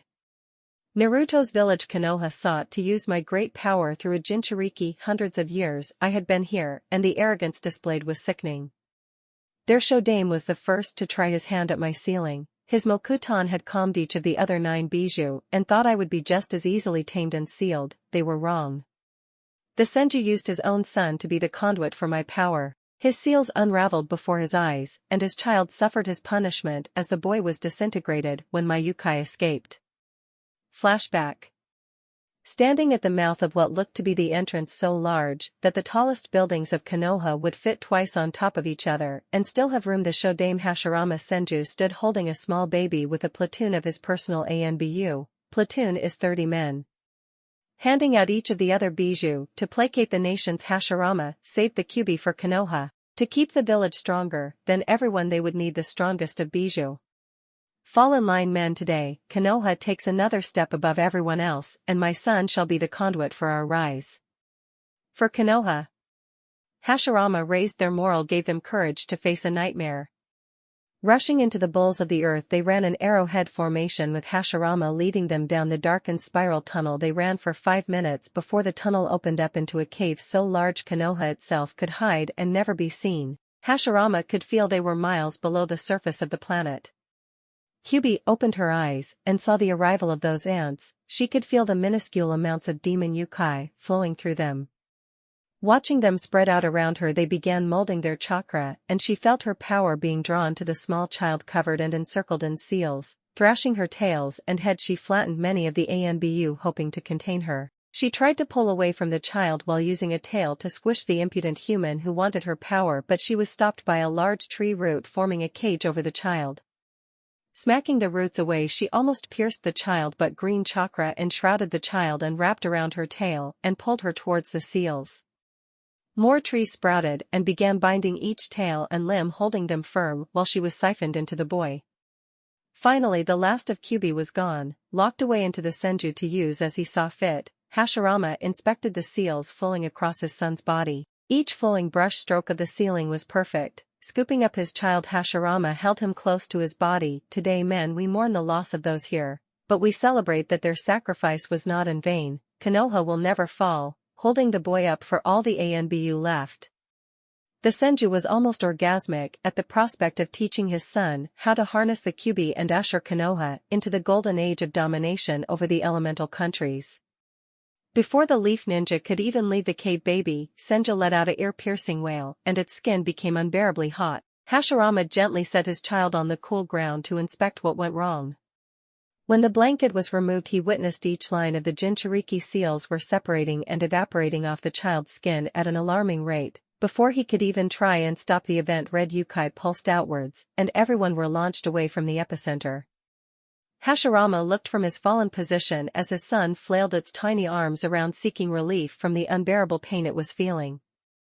The skin of the child bubbled and broiled before misting off. The muscles below went through the painful process. Kyuubi's chakra kept the child alive through the entire ordeal, as it was liquefied. Only when the bones began to show did the unearthly cries stop. The shodaime had a front-row seat to the slow and painful death of his firstborn child. The red yukai solidified into the blood-red fox form of Kyuubi. Ha ha ha, did you get a good look, mortals? This is the fate of all who dare face me. Leave spread what you have seen. Remember, the blood of that child covers your hands. The Konoha ninja made haste and ran for the exit with Hashirama spearheading the group. Salty tears flowed from Hashirama's eyes. The sight of his dying child forever burned into his mind. He thought of only revenge. I vow, Kyuubi, you will one day be the weapon of Konoha or die. End flashback.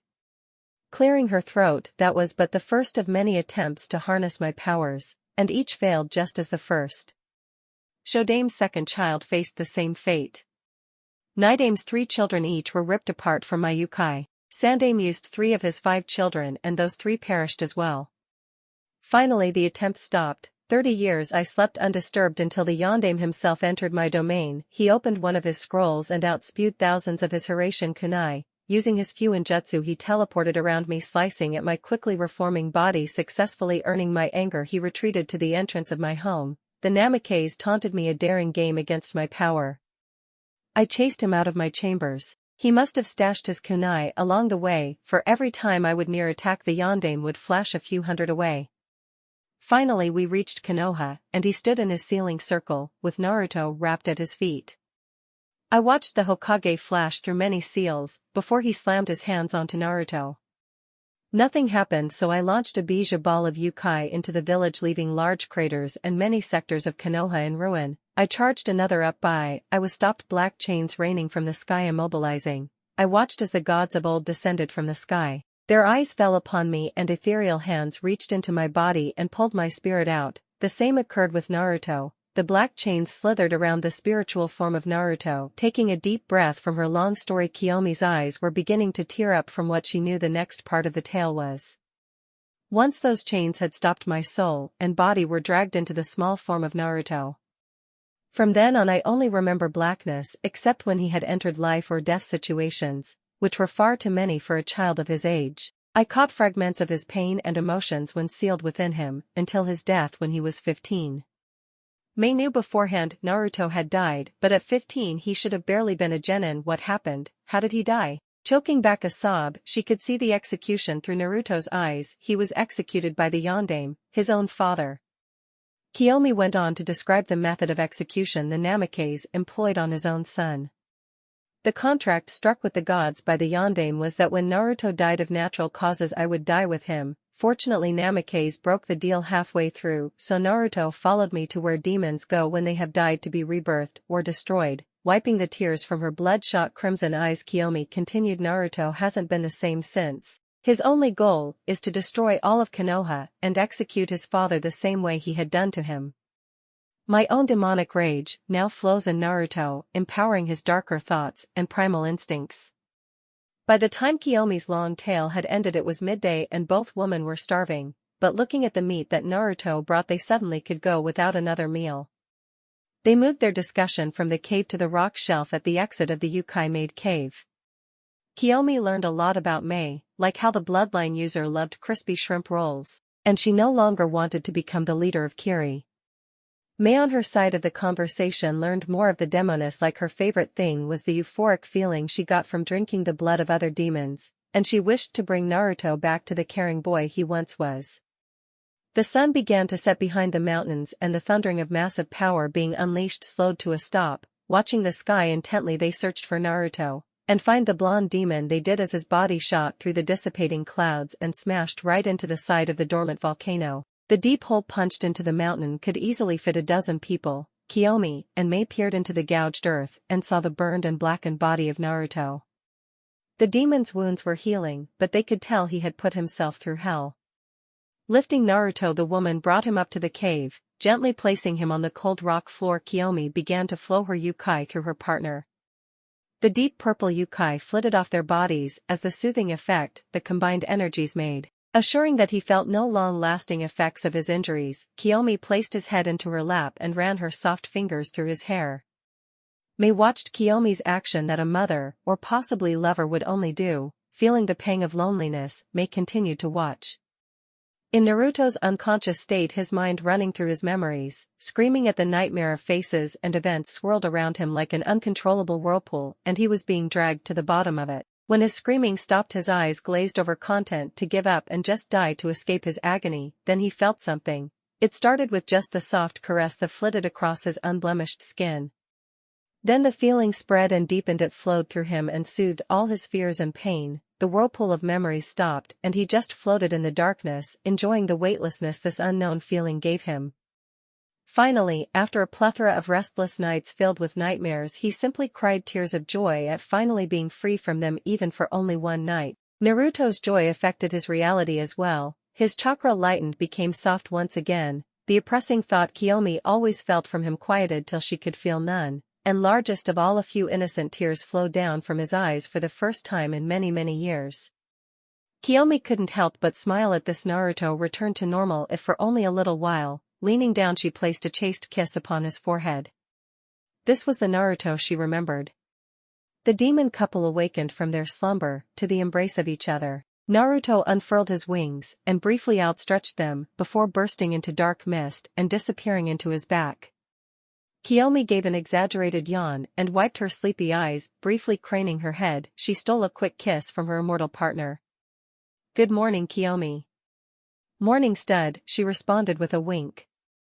Naruto merely gave a satisfied smirk and pulled Kiyomi upright alongside him. Feeling the cool morning air, he saw their state of undress. Grabbing his crumpled pants, he felt the dried sweat from their late-night exercise. With the application of yukai, he cleansed his body. Kiyomi pulled her clothes on and tightened the bow around her waist. The same burst of energy, she too cleansed all unwanted filth and grime.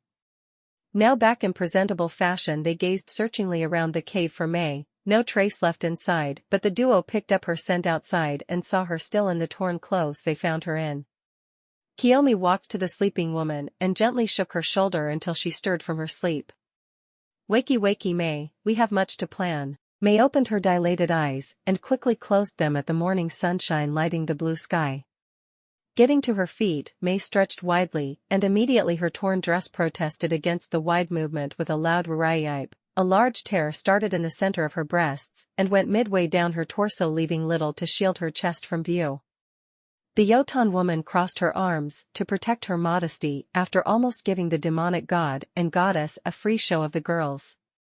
Naruto kept a straight face through it all. The temptation of boobs did little to stir him. It seemed all he needed to quell the burning urges was to simply sate them. Kiyomi, on the other hand, let loose a melodic laugh at the situation her fellow woman found herself in. "Come, Mei, I will make temporary clothes for you." Kiyomi grabbed the wrist of the stunned woman and dragged her into the cave. Now out of sight, Kiyomi finished the rip and the dress fell to the ground. Unfazed by the scantily clad form before her, Kiyomi circled and sized Mei's body up. After the second time around, Kiyomi smiled and held her hands out, palms upwards, and a dress identical to Mei's old one materialized in her hands. "How did you do that?" "It is a simple demonic trick. This will cover you over until you can find new clothes." Kiyomi handed over the durable yukai clothing and left Mei to dress herself. Moments later, Mei exited the cave fitted in her new battle dress, with matching skirt beneath. "So what do we have to plan?" Naruto turned from his watching of the morning sky. "We are planning for the death of Sambai." "Why are you after Yugura again?" "Yugura is just an obstacle before Sambai. Once the bijou is released from his body, I or Kiyomi will engage and defeat it." "What will you do once you have defeated the Sambai?" "We will consume its blood and take the power it holds." Mei's jaw dropped. Sure, she had talked with Kiyomi, and she said she liked the taste and feeling of drinking the blood of other demons, but she thought it was a joke. But the serious expressions they wore, she could tell that they were anything but joking. Naruto sensed that any form of planning with Mei seemed frivolous because at the moment she was either scared or shocked. Sighing deeply, he sprouted his large black bone wings, scooping both women into his strong arms. He lifted off the cliffside and drifted on the warm air currents. With the memories of the Kiri Anbu he killed, the hidden village was tucked into a sloped mountain shrouded in the abundant hanging mist. They drifted in the atmosphere for half an hour, overseeing the vast lush forests of Mizu no Kuni. The clouds of water were close to the ground now. With the temperatures nearing the ocean, the heavy fog flitted along the ground without lifting. Visibility became null even when beyond human boundaries. Naruto closed his eyes and let the gills paint the world around him. Slowly gliding along the ground, Naruto only flapped his wings to stay airborne and swerving to dodge the stationary trees. Suddenly, like the gods themselves parted the curtain, Kirigakure was presented in all its glory. The buildings were pristine, streets polished, the people were bustling around the city without a care in the world. Naruto was disgusted. This was what he remembered Konoha as. Letting his lips curl into a snarl, Naruto touched down, just outside the large guarded walls. Setting his passengers down onto their own feet, Naruto let his more demonic features manifest across his body. Red tattoos glowed ominously, his manicured nails thickened and curled, the leathery wings toughened and became heavy, unusable for flight but for great defense. The top knot in his hair vanished and the long blonde hair draped around his head, and finally all of Naruto's muscles coiled with strength as he let some of the more muscular physical traits he had absorbed be shown. Reag! With his battle cry, Naruto surged forward, fists first, and began pounding on the wall. Each punch left a large indentation or crack in the solid stone, before a few more punches forced a hole which he enlarged to fit his bulky body. The battle within Shigurigakure no Sato was underway. Naruto's unprompted entrance set off alarms and alerted every ninja within the city to his location. Even with his limited amount of power, he more than enough to take the city by storm. Ah ha ha ha, come and get me, mortals! Naruto simply furled his wings as the kunai sailing through the air harmlessly bounced off the thickened skin. His laughter echoed off buildings when more and more weapons were hurled at him. Finally he had enough of this farce. He swung his wings and buffeted the flying weapons away. Dashing to the nearest ninja, he grabbed a hold of the man's leg and used him like a mace. Naruto swung the ninja and bashed his limp body into another. The sound-breaking bones and screams were abundant. Absorbing the knowledge from his lifeless weapon, the blonde demon cast the corpse aside and began toppling buildings. His wings dug into the brick or concrete walls, leaving large trenches and cutting the supports. Like dominoes, houses and towers would lean and push. Moreover, rubble was scattered around. In the first few minutes of Naruto's rampage, he had already a tenth of the entire city reduced to scrap, and while he provided the demolition, Kiyomi was busy swiftly zipping through the throngs of people, feeling out their minds and urging the weak to simply kill themselves, or she vanish and appear near them while their throats erupted into a spray of blood and gore. Come on out, Sambai, face your death! Naruto roared over the terrified screams around him. I do not know of your motives for defiling my village, but you will not live to regret this decision. Yugura jumped from the roof of a standing tower and landed into a low crouch with the rich green chakra of Sambai burst from his skin and cloaked him from harm and strengthened his body. He the turtle has come out to play. I will enjoy ripping the bijou from your corpse and using the power to decimate the remains of your pitiful village. And it began. Naruto dashed forward, his wings folded to reduce resistance and provide greater aerodynamics, smashing his hulking body into the green-wreathed form of Yugura. The power behind the body slam sent the surprised Mizukage tumbling ass overhead, blowing through standing walls and rubble. Finally coming to a stop, Yugura took large gasps for air. The strength this abomination possessed was far above anything he had experienced in his entire career of being a ninja.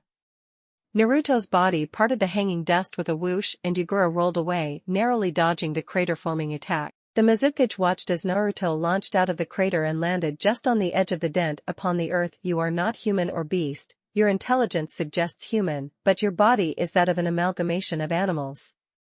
Ah, you're right, I am not of this world, I am something more. I am a demon. Naruto vanished from his position and appeared with his large fist embedded within the ground where Yugura was standing a moment ago. Yugura appeared next to Naruto with his fist cocked back, letting loose the most powerful punch he could muster with Sambai's power. Sadly, it merely deflected off the bulky wings that defended against everything else.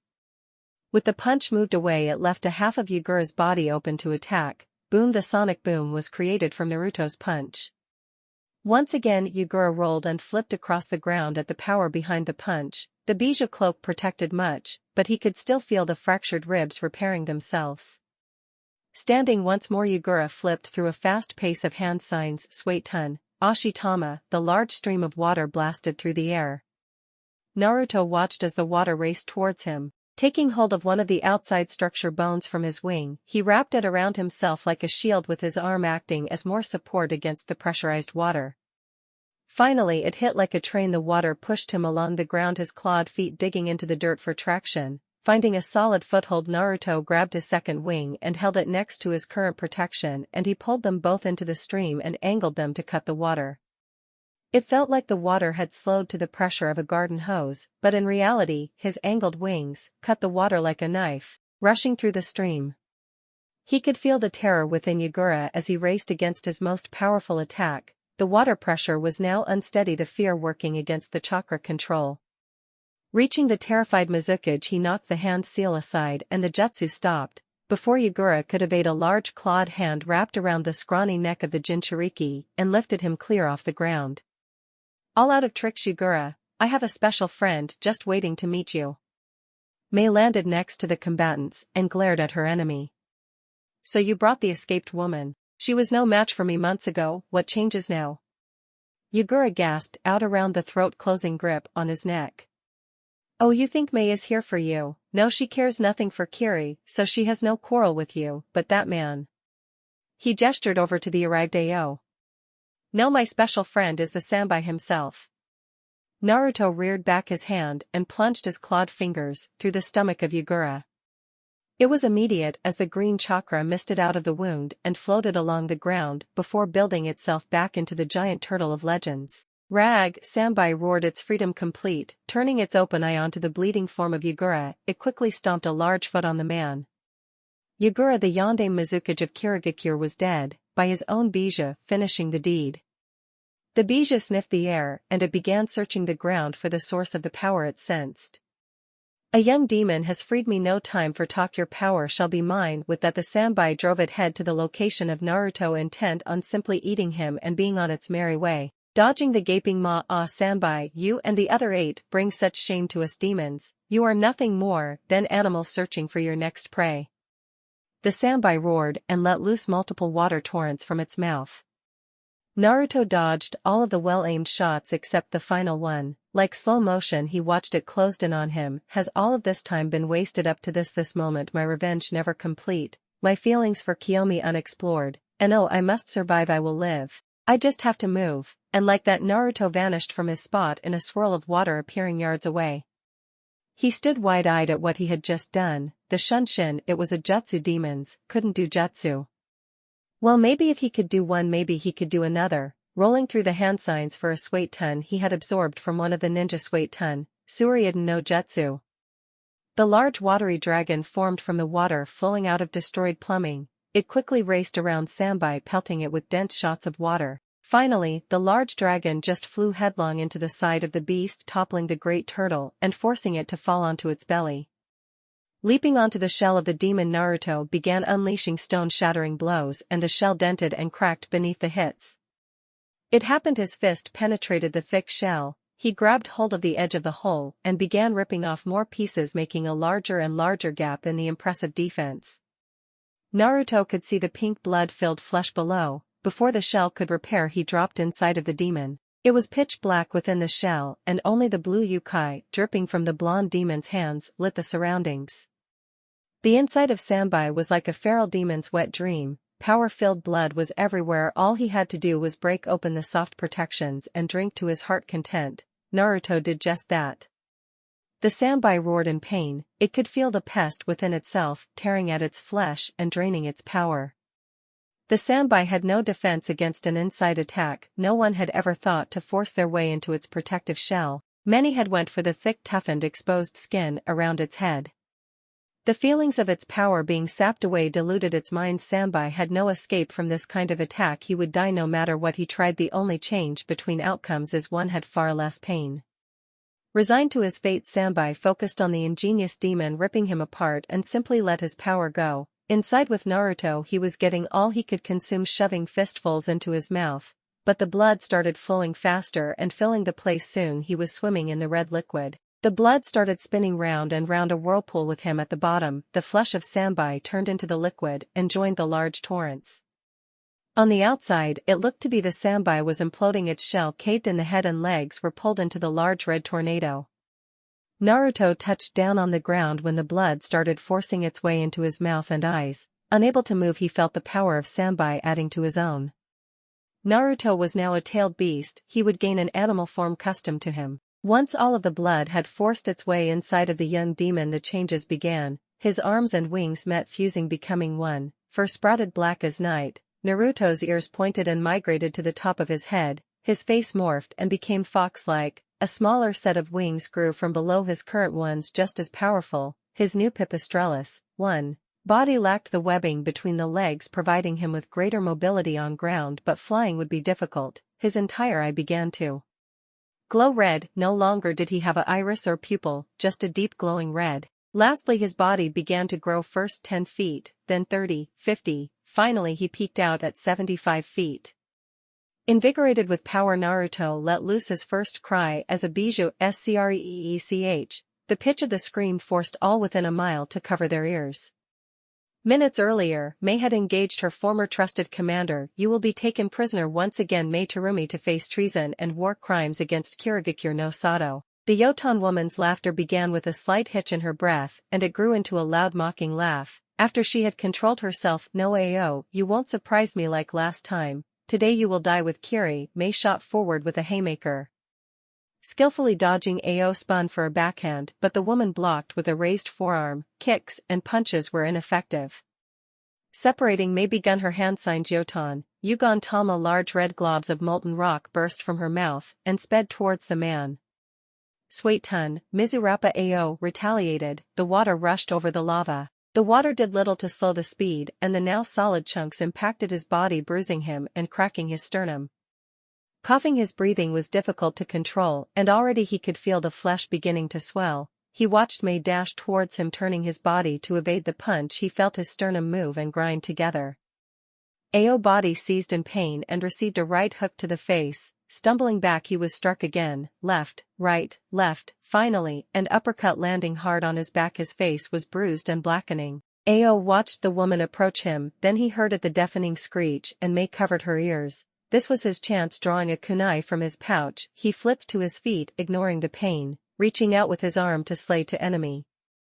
Ao never expected her hands to shoot out and hit the medial epicondyle. 2. His arm caved. She wrapped her hand around his and forced the kunai towards his head.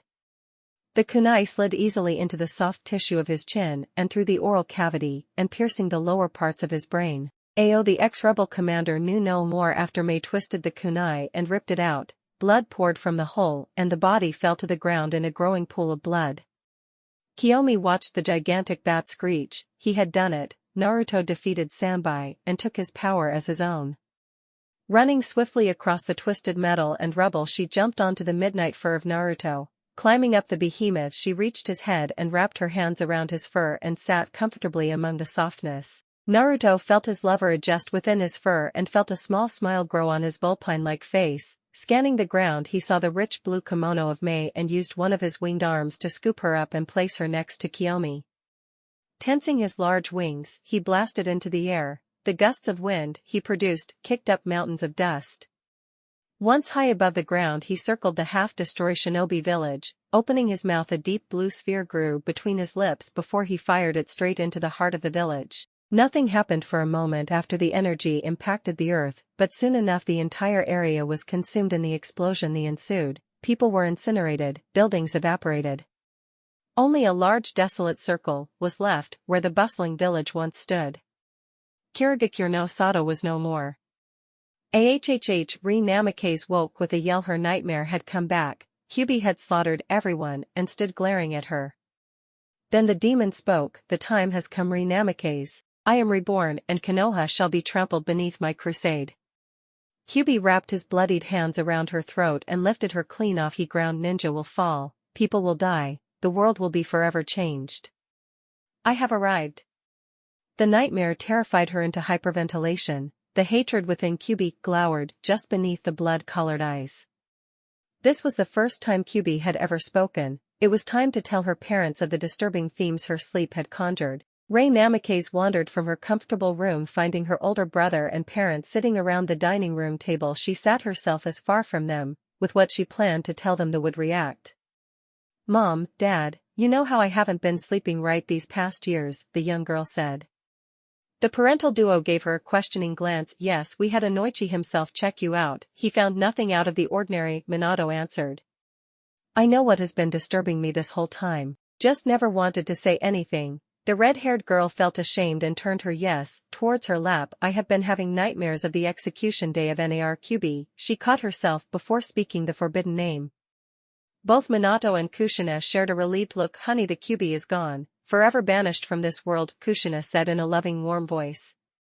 Slamming her hands on the table, shaking the tableware. "But he isn't. He keeps reappearing in my dreams, always getting closer to us. Last night he spoke to me." The outburst immediately ended the good mood. "Rei, this joke has gone on long enough. Not another word or you will be sent to your room," Minato said sternly. "Please, you have to believe me, Dad. He said that he was reborn and coming to destroy Konoha," she pleaded with her father. "Enough, young lady, to your room. After breakfast, your mother will deal with you." Minato stood from his seat and grabbed his cloak off the back of the chair and threw it on before walking out the door. Rei's eyes were brimming with tears. Pushing away from the table, she ran back to her room and locked the door before throwing herself onto the feather-soft bed and cried. The young red-haired girl cried herself to sleep within the warm embrace of her bed. Deep ocean blue chakra, not her own, floated around her body before sinking into the tiny green pendant she had made from the Shodame's necklace. With the death of her unknown brother, she took it as a token of remembrance and remade it. The yukai continued to flow into the necklace, and her body, unable to deal with the energy, became restless, and the yukai affected her dreams. Nightmare. Rei was standing amongst toppled buildings and corpses. This was not her usual dream. This looked to be a war zone. She saw a man with green chakra flowing around him. Without wanting to, she moved at speeds she had never witnessed outside of her father's time-space jutsu and punched the man with more strength than anyone but Tsunade herself could generate. Again, she engaged the man and gave him a sound thrashing, before lifting him off the ground and shoving her hand through his stomach.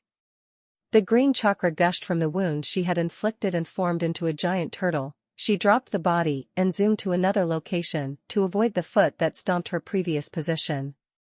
Rei Nightmare shifted now. She towered over everything, and she had wings, and they lifted her off the ground. High above the ground she saw a symbol inscribed upon one of the walls. She glanced at. The 4 wavy lines indicated that this decimated land was Kiri. Suddenly she felt power grow in her mouth before she unleashed the dark blue sphere into the heart of the city. The blue dome that expanded from the impact site covered the whole area, and when the light cleared, only smooth earth remained where the large civilization once stood. End nightmare. Many miles away, the exhausted Naruto was asleep as his mind worked with the inflow of knowledge from Sanbai and regulating the new power. Even after splitting the energy 50-50 with Kiyomi, it was almost triple what he had before. Naruto's own deep ocean blue yukai flitted off his body into the air, where it sailed with the wind to where it was called. Kiyomi wandered in to see the powerful yukai being sapped from her love. Quickly her own yukai jumped at her command and mixed with Naruto's own, stopping any more from escaping. Back in Konoha, with the yukai flow stopped, Rei's nightmare ended, and she awoke from her slumber in a sweat. Why did I dream of Kiri in ruins? Wiping her moist forehead, she straightened the wrinkled clothes from her restless sleep. Rei looked to the clock, and it said only 10 minutes had passed. Her nightmare was vivid to be dreamed up, but so improbable to be true. Kushina entered her daughter's room and saw the tear-stained pillow, and sighed to herself. "Rei, what's going on? What was that outburst at the table?"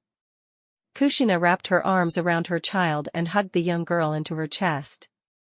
Rei wiped her nose and she looked tearfully into her mother's eyes. "But Mom, I think the Kyubi is back. He keeps appearing in my dreams every night, threatening to decimate Konoha. I'm scared." "Rei, it's all right. Your father and I spent many years finding the way to form a soul contract with the gods. We wouldn't have went through with the execution unless we were sure." "But what if you were wrong? What if Kyubi is only recuperating?" Honey, have faith in us to know what we were doing. Kushina smiled and kissed her daughter's head. Your father said he had something important to tell you today. You better go see him. With that, the red-haired mother left the room. Walking down the crowded roads leading up to the Hokage Tower, Rei continued to ponder on her most recent nightmare. It was so real. Maybe I am going crazy. The young redhead scoffed at herself. Of course I'm crazy. My parents contacted the gods themselves to destroy Kyuubi. What do I have to worry? Feeling a little better, Rei's mood brightened, and she would apologize to her father for not believing him when she saw him. Up the stairs, and into the large room that all the village leaders occupied. Before him Minato sat with a young well-known raven-haired man. This was the scene Rei stumbled on. So Sasuke, what does the last Uchiha have to offer for the hand of my daughter? Well, Hokage, I have an activated Sharingan, which means nearly all my children will also activate it also. Beyond my Jujutsu, I have much wealth backing me that I would be inclined to invest into the many projects this village has undertaken, such as the humane genetic experiments started by Orochimaru, but it is really up to you where my investments would land, sir. Minato saw many advantages to wedding his youngest to this young man, all very excellent reasons, but I have one more question. Being who you are, there are hundreds if not thousands willing to throw themselves at your feet to be chosen as your wife. Why you want Rei? The Uchiha have been disgraced, and there are many who think me untrustworthy, but with the daughter of the Hokage standing by my side, I may raise my honor and reputation, once again become a highly respected clan of Konoha born of Uchiha and Namake's blood. It was at this point the yondaime saw his youngest standing slack-jawed at the door. Ah, Rei, you're earlier than I expected, but you know Sasuke Uchiha, he has come to ask me for your hand in marriage. The Uchiha stood. It is a pleasure to meet you, Rei Namakase, he said while bowing. Mine as well, Sasuke Uchiha, she said, returning the gesture. I will take my leave, Lord Hokage, and Sasuke left and gently closed the door. Rei stared at her father, and he didn't seem to have a problem with Sasuke's proposal. Then Minato spoke. Rei, the final decision is up to you. But with the monetary value held solely by Sasuke would greatly improve many sections of Konoha, and help us expand further and provide greater training regimes for future shinobi and kunoichi. Now he had placed such a great decision upon her: sacrifice her life for the betterment of Konoha, or say no. Sasuke didn't seem to be such a bad guy. Maybe she could grow to love him and she would be helping Konoha.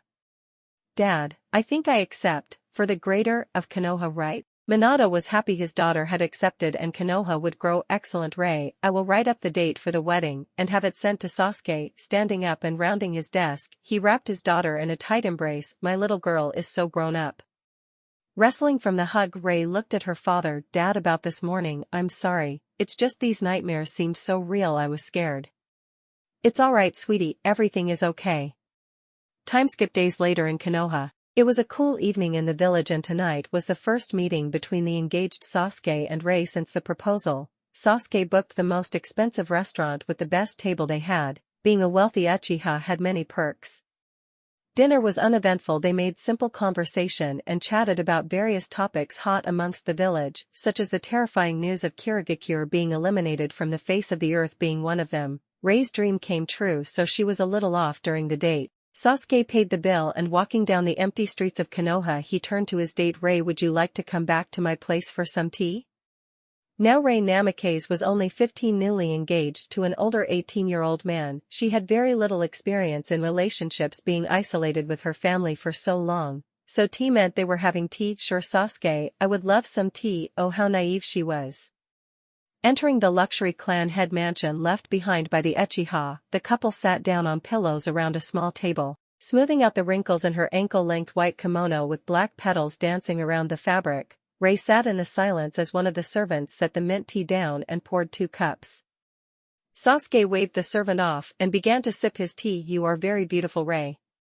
Sputtering a little into her tea, she gained a red tinge to her cheeks. Thank you, Sasuke, you are very handsome yourself. Rei didn't even notice that Sasuke had set his tea down and moved to her side. Seeing her host so close next to her, she sat her tea down and leaned away from the man. Sasuke, what are you doing? She leaned further away. Sasuke gently cupped her face. Kissing you, and he attached his mouth to hers and began to try and probe her mouth with his tongue. Feeling the slimy appendage touch her lips, she pushed him away. Stop it, Sasuke, and Rei wiped her mouth. Now never in Sasuke's life had he even been denied something, so this was an anger-inducing first. No, you stop it. we are to be wed, so you will listen to me and obey, he said forcefully. This time he grabbed a hold of her kimono and pulled her towards him. Leave me alone, she punched him and stood up to go. I am leaving. No you are not, and with speed gained through training and age Sasuke was up and had backhanded her across the room. You are my fiancé, so you will obey me, or be punished. And again, he had moved to her, and already had his hands undoing the bow holding her kimono up. The bruise was forming on her delicate cheek as she tried to wrestle Sasuke away from her, but his strength was above hers, and he only worked faster to divest her of clothing. With the kimono opened he saw her undergarments matched her dress, white with black trim. Ray, I'm going to enjoy having you as my wife, and Sasuke began to knead her breasts through the bra. Ray was in shock. This man was molesting her, and she could do nothing to stop it, and she felt the cool air reach her nipples as Sasuke pushed her bra up. She felt his slimy tongue touch her breast, and she began to struggle more but her held still. Then a hand touched her other breast, and then she felt the final hand ghosting down her stomach. Tears breached her eyes, and flowed down her cheeks, cooling the burning bruise that was present. Then she felt his fingers touch her through the dignity she had left. Fear spiked within her and strength filled her body. Shoving Sasuke off her he flew across the room and into a wall, leaving spiderweb cracks where he hit. All thought had stopped in her mind. Only to kill this man who dared defile her. Ran was present. Her eyes turned from the light purple coloring to blazing red. Her shoulder-length hair grew till it reached her waist. Her muscles rippled with renewed strength. Ray's bra had moved back to cover her breasts once she had stood, but modesty meant nothing to the young woman. Charging to the disorientated Sasuke, she grabbed his shirt and hefted him into the air. Her cocked backhand released and gave a stone-shattering blow to his sternum. The Uchiha broke through the wall he had impacted and continued out and over the wall and landed into one of the major streets nearby. Sasuke coughed up some blood and felt his ribs had cracked. Glancing around he saw a crowd had gathered around him and only dispersed once a thundering crash was heard. Ray had hit the ground with a boom as the dirt gave way to her landing. She stood with deep ocean blue chakra glowing around her like a fire. Each step she made scorched the ground. Reaching the Uchiha she smashed a fist into the ground. He once was as he had used Shunshin. Turning she saw him nearby nursing his chest. This was the scene Minato came upon, catching his daughter in her bra and panties, smashing anything that was in her way. To Sasuke, Ray Namikaze, cease and desist, he bellowed. The only response he got was her head tilting to look him dead in the eyes, and he saw the once beautiful eyes she had were now blood red. Ray let out a loud growl and charged the injured Uchiha once more, but she was cut off by a large wooden totem pole sprouting from the ground and wrapped her flailing limbs as she tried to shake it off. Ray's efforts were in vain as the wood drained the Yukai from her body. The sudden power rush left her exhausted as her eyes closed. The caste-masked Anbu, who had created the totem pole, spoke. Sir, that was demonic chakra she was giving off. Same time as the Ray incident. Naruto sat atop the mountain he claimed as his home. Kiyomi and Mei both next to him with his large wings, shielding them from the cool wind and warming them. As the trio sat enjoying the night's air, Naruto jerked his head in the southwest direction. He could feel his own energy Yukai, but so far away. Kiyomi too felt his Yukai surfacing many miles away, and she remembered seeing it once drifting softly off his body into the wind a couple of days ago. Naruto, did you feel that? Kiyomi whispered. Yes, it felt like my own Yukai, but it is far away, I cannot pinpoint its location. He responded. Mei had an inkling to what the duo were talking about. How would someone have your Yukai?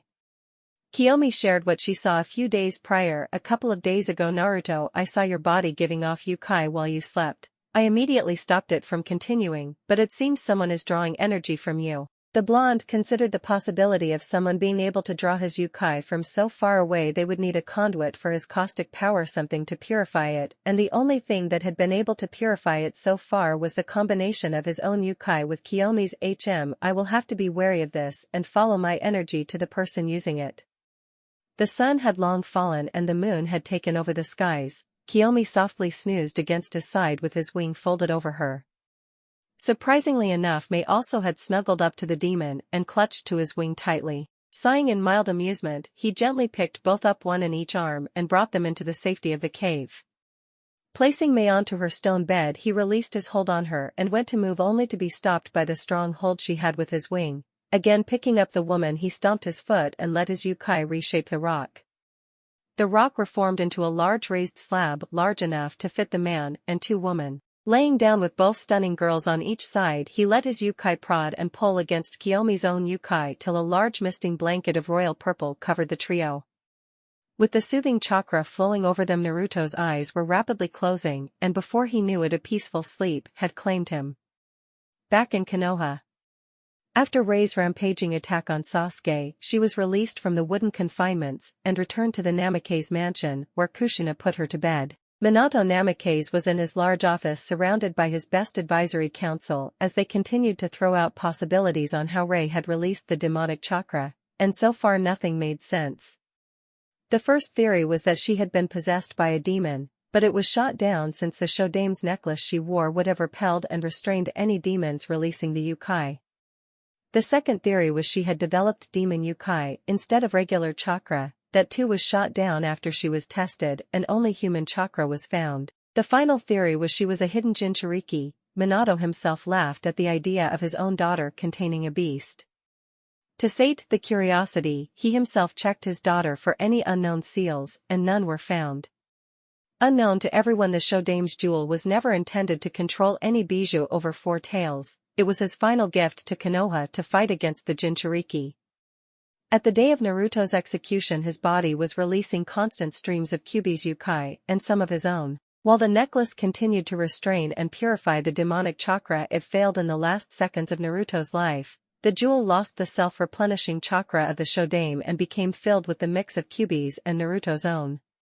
Now, instead of protecting against demons, it amplified yukai while purifying it with the human/demonic combination. With the chakra itself to draw upon was Naruto's, it is connected to him to the wearer. Similar to Jinchuriki, whenever in heightened states of stress, be it anger, fear or even sadness, the wearer can use the yukai stored within the crystal.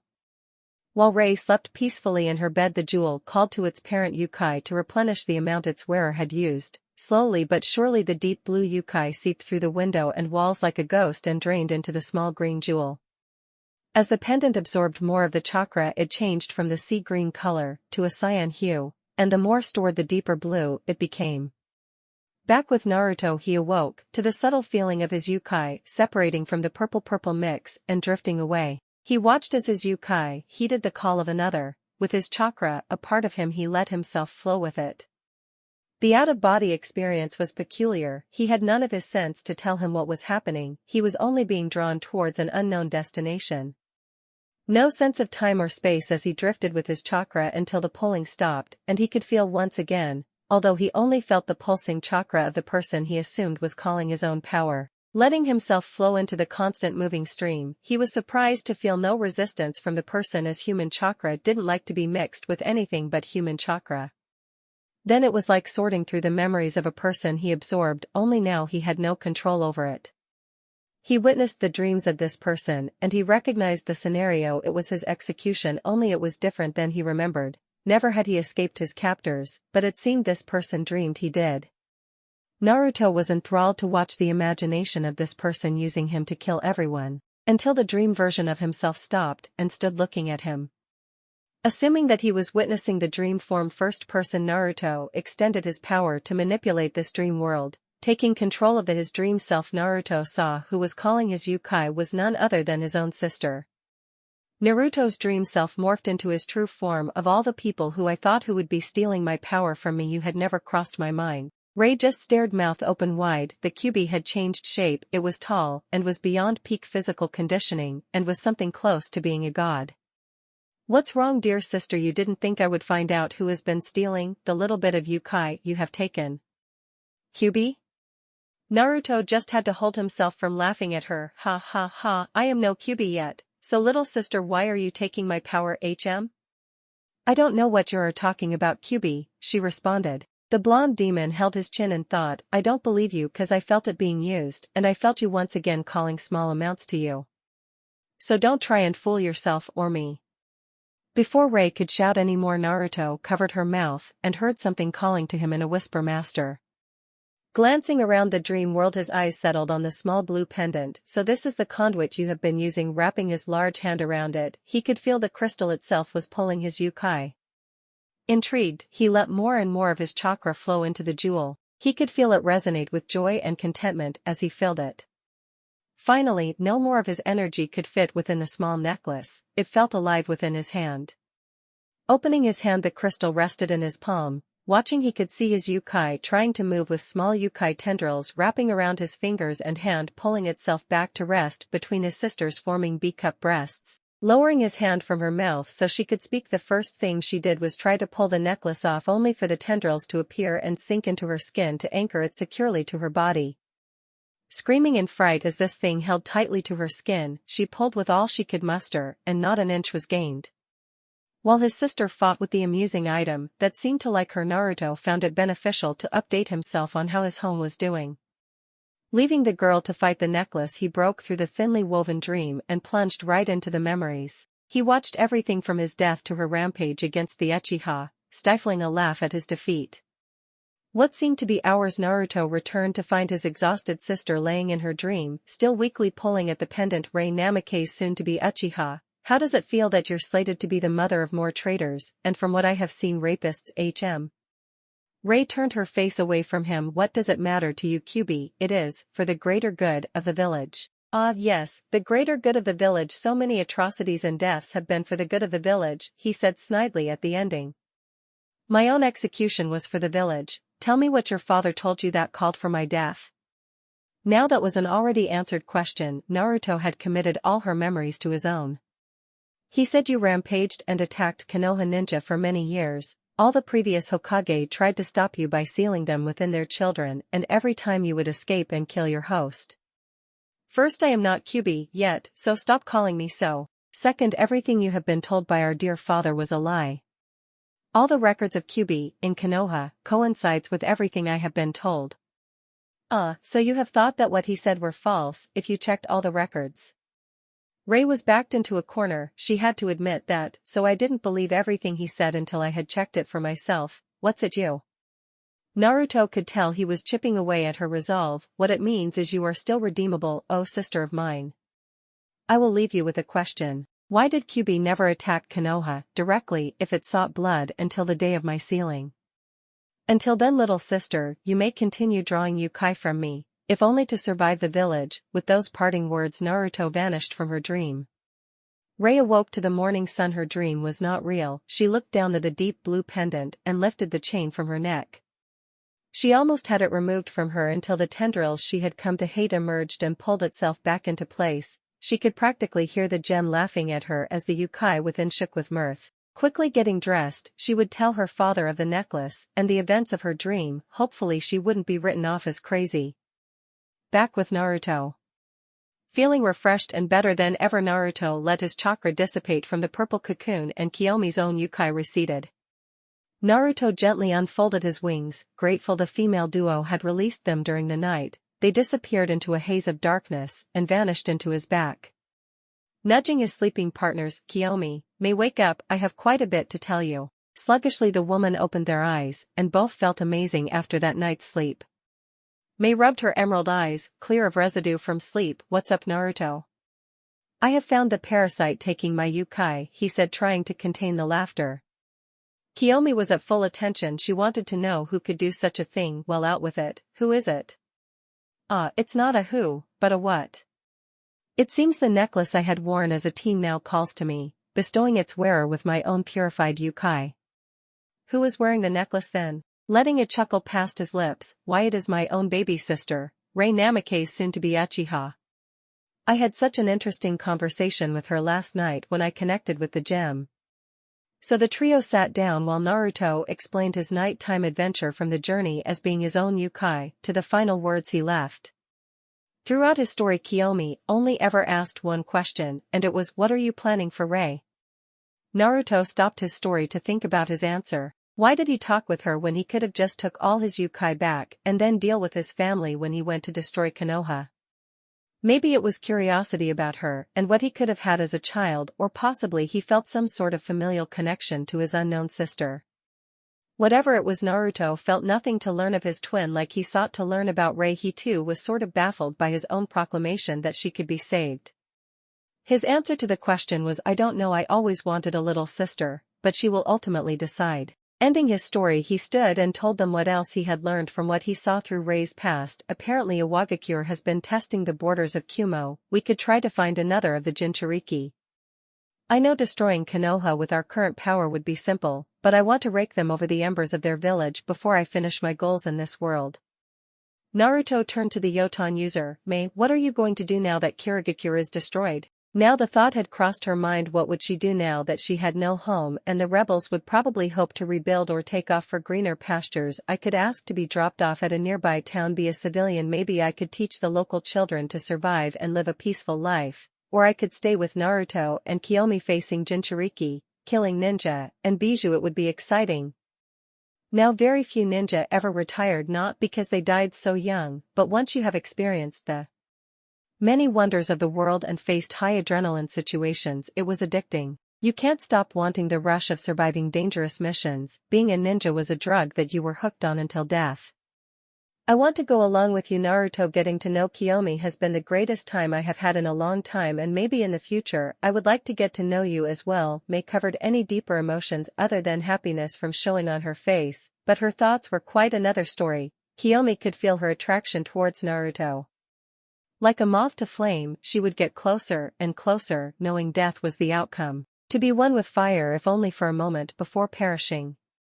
That was path this demon pair walked. No human could possibly survive what they intended to do while in this world, but Mei had shown no fear of following after knowledge of what they planned. What kind of ninja feared death? It was only through surviving it would they grow stronger. It had been a tense week after Rei had told her parents about the Yukai channeling necklace and Naruto being alive. Immediately after her explanation of the events in her dreams and showing them the tenacious necklace latching onto her body, did they finally accept that maybe everything Rei had said was true. Minato examined the jewel before trying to lift it from her body, and exactly as it had happened many times before, thin blue threads latched onto her body and held firmly against all methods of removal. Decisions on the new information were decided by the council.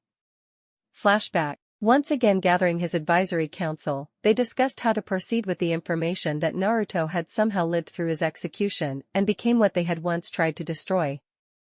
This group of advisors were small, only 6 people were included in the circle. The members were Shibi Aburame, Sumin Izuka, Shikaku Nara, Hayashi Hyuga, Inoichi Yamanaka, Jiraiya of the Sannin. Naturally, the Toad Sage was rarely in attendance, but he was still included due to his insight into the other nations. How are we even sure this person is your former son? He was gutted and buried. We should dig up the grave to make sure his remains are still there. Without proof, this man could simply be an imposter, a skeptical Inoichi started. It is possible he has transcended a human body. Bijou are self-replenishing and regenerating. It is possible that the deal I had with the gods backfired, and instead of taking Kyubi with him to death, he became the new Bijou and formed a new shell to house his spirit. Minato was never particular on the fine print. We should try and converse with Naruto. Maybe he has forgiven us. If he does have Yukai as your daughter has said, then he would no doubt be an advantageous ally. This was the voice of undeniable logic. Shibi Aburame, naive, but logical. Do you really think that would be even remotely possible? We killed him, no one would forgive that. We should just hunt him down and make sure he doesn't join up with some other village. Sumin Izuka gave her own idea. Finally, Minato had taken both and came to a solid plan. We can do both. I will send a squad to speak with Naruto and hopefully convince him to return to Konoha under his own power, or the squad will fight to kill him, with both sides satisfied with the plan to acquire a new powerful ally or put down a potential enemy. Next on the agenda is the necklace my daughter wears. It seems Naruto somehow changed the Shodame's necklace to channel his Yukai instead of the demon restraining chakra that once resided within. From what Rei has told me, it works similar to being a Jinchuriki without a Bijou. She can use all the Yukai, with the only limit being how much is stored in the jewel. At face value, this necklace was something that could give any ninja the step up in power to defeat Kage's limited strength, but for the time you do have, makes killing or incapacitating anyone simple. So only Naruto's Yukai works within this necklace? Shibi asked. Yes, I have tried everything to influence the current stored energy with various seals to draw out the chakra. It remains steadfast to only react to Rei. Minato responded. Then this is another undeniable reason for the intact return of Naruto. If we could find more of those gems he could power them and trusted high-ranking ninja could become limitless in potential. Shibi had a very good reason for the return of the long-thought-dead Namakes. That would be far too costly to the village. The jewel alone costs at least triple what our yearly expenses for the entire village is. The fire daimyo would never supply us with such funding. Hayashi Hyuga added his 2 cents into the conversation. The Inuzuka spoke up, then we should remove it from Rei and possibly let another person use it to its full capabilities. Soon did you not listen to Minato? He said it only reacts to Rei. He would have obviously tested your idea before omitting it. The tired drawling voice of Shikaku. Not only that it cannot be removed from her, every attempt is thwarted by the necklace itself. Any movement to remove the pendant and threads of pure yukai sew themselves seamlessly into her skin and only vanish when it is released. It is possibly sentient from the information Rei has supplied to me. She said she can feel basic emotions from the necklace, such as amusement at the plans to remove it, the yondaime added.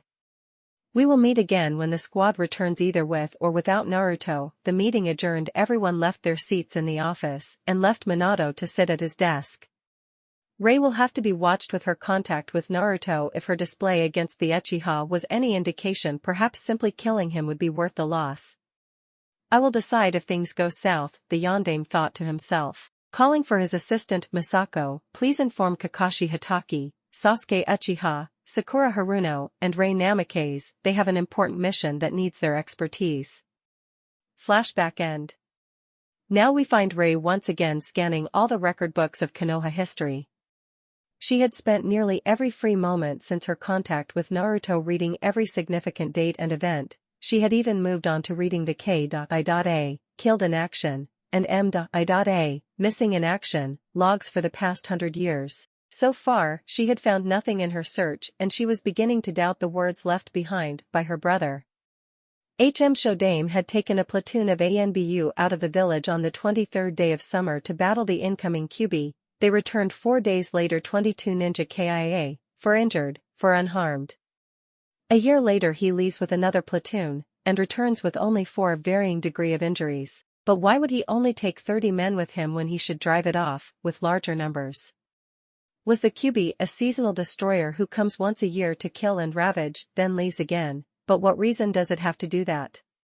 Now father said they had tried to seal Kyuubi before, and you seal each bijou in a child to have the kid grow with the yukai and utilize it, and with the breadcrumbs left behind by her brother all she knew so far coincided to solve this problem. Children take 9 months from conception to birth. The Kyuubi only attacked when the Hokages had children to seal it into. Her brother's words rang in her head, then all the records are lies. Like a frying pan to the face it hit her. The Kyuubi was never the attacker, it was the victim in this. All the previous Hokages leaving to repel the bijou only left when their children were just born, and for 30 years after the attack stopped, but that was only when the Sandaime stopped having children and never took his last 2 sons. Kyuubi only ever was seen near Konoha, the day it was sealed within her brother. Rei would need to do more investigating, but so far it wasn't looking good for her father. 2 days later with Naruto. The trio had waited around the cave for the past week, letting Mei recuperate after her 2 months in seclusion. After many large meals and the nights wreathed in the healing purple blanket of chakra created by the demon duo, the Yoton user was back to perfect fighting form again. Kiyomi-chan, Mei, let's move out. Standing on the edge of the sheer cliff, Naruto spread his mighty wings, feeling the wind push against his appendages. Both women came to stand next to him. You're not going to carry us the whole way, are you, Naruto? Mei asked, not because she didn't want to be held by the Adonis of a man, but she was sure a bruise would form from the trip. No, not this time, I want to freely fly in my bijou form. We will reach the borders of Iwa and Kumo by nightfall. At my flight speed we will make camp on a mountain again. If you would stand back, ladies. When both women had taken a couple long strides away did the transformation begin. His eyes changed to red. The black soft fur covered his skin, while the wings melded with his strong arms, providing greater lift with each mighty flap. Where a man once stood, now an elephant-sized flying fox bat had taken his place. Well, climb on, I am eager to feel the wind. Neither woman needed more prompting, they eagerly jumped onto the soft fur. Kiyomi quickly sprawled out trying to wrap herself in the hair of her lover, letting her red yukai caress the deep blue of Naruto's. Mei on the other hand tried to keep the feeling of the fur gently rubbing against her legs out of her mind. She saw her demoness friend making fur angels. Laughing softly to herself, Mei continued to watch Kiyomi roll back and forth, just loving the fur. Kiyomi, you should settle down, I think Naruto wants to take off. Briefly stopping mid-roll, Kiyomi gave Mei the what the fuck look before grabbing the Yoton user and pushing her face first into the soft fur. Now you feel why I am rolling around, plus Naruto doesn't mind. If we are affecting his flight, he can just grow larger to compensate. Right, Narukoi, Kiyomi said. Absolutely, Ayomi-chan. Obviously Naruto never thought of a pet name for his mate. Pushing off the cliff, he spread his wings and flew into the perpetually cloudy skies of water country. High above the ground he drifted towards the ocean, letting the rising warm air push him to his destination. Suddenly his balanced flight gained some turbulence. Kiyomi-chan, can you stop moving so much? Ha ha, sorry Naruto-kun, that isn't me. Glancing over his back, Naruto could see Mei doing exactly what she said would disrupt the flight, rolling around and making fur angels. A blush was present on the parts of her face, not hidden by fur, at being caught. Sorry Naruto-kun, Mei sat up, smoothing out wrinkles in her clothes from her romp in the fur. It's alright, now hold on, I'm going to gain some speed. He went from being the size of an elephant to that of a large whale. Letting his yukai flare, they increased from a lazy gliding speed to being a blur in the sky. Kiyomi squealed with excitement and let her own yukai flow with his, further increasing the pace. Mei's eyes got very big before she held on to the fur for dear life and hid her face. From the ground, Naruto looked like a purple meteor streaking across the sky. With the contact squad. Kakashi-sensei, where are we even supposed to begin looking for Naruto? Sakura Haruno asked. Said Masked Man lazily replied as they soared through the trees. Rei said she saw Kiri being destroyed and the Sanbai being extracted. We don't know what he has accomplished by killing everyone in the village and releasing the bijou. It is possible he wants to destroy every bijou as to prevent more Jinchuriki being made like he once was, and it would fit with his personality. Gaining a tick mark, Sakura remarked, you still didn't tell us where we are going, sensei. Mama, that is true, Sakura. Well, we are going to the nearest place with the most Jinchuriki. And where is that, sensei? The pink-haired girl said, getting more frustrated with Kakashi dodging her question. Before Kakashi could answer, Sasuke cut in. The nearest are Iwa and Kumo with 2 each. Now shut up, Sakura, your voice is grinding on my eardrums. Being cowed by her crush, the pinkette was quiet. She could see Sasuke glancing at the final member of their squad, Rei Namikaze herself and fiancé to Sasuke. Sakura was beyond jealous of the younger girl, and ever since they had set off from Konoha, she would never let them get a chance alone, for which Rei was silently grateful for. Her father refused to believe Sasuke would force himself on her even though he had found her only wearing bra and panties. Minato blamed her rampage on the necklace influencing her. Sasuke even lied and said they were having tea when she suddenly attacked, and he tore her clothes from her while he was trying to restrain her. All in all, Rei felt very vulnerable and afraid around Sasuke and men in general to a lesser extent. She never let Sasuke get around her back, she was always watching like a scared cat. The silence was ended by Kakashi. We will stop by Kumo and ask them to keep a lookout for Naruto. Hopefully our assumptions are correct and we can complete our assignment. No words were spoken for the duration of the day. They traveled with only the sound of rustling leaves and footfalls to drive them forward. As the sun set and light faded to darkness, they would set up camp. Kakashi held up his hand as the sign to stop. We will camp for the night and continue tomorrow. Get some rest, we will be leaving early. The squad set up their tents and turned in for the night. Only Sasuke had other plans. Opening the flap, he moved over to his fiancé's tent and unzipped the entrance. Looking in, he saw she was curled up with her blankets tucked under her, preventing heat to escape. Seeing her asleep, he inched his way closer to her slumber body and reached his hand towards the edge of blankets to remove them. Suddenly, before Sasuke could react, a translucent blue tendril of yukai shot from her necklace, stopping him from touching her. Yanking his hand from the grasp of the twisting chakra, his hand looked charred and burned as if held within a fire. Not risking further injuring himself, he left Rei to sleep.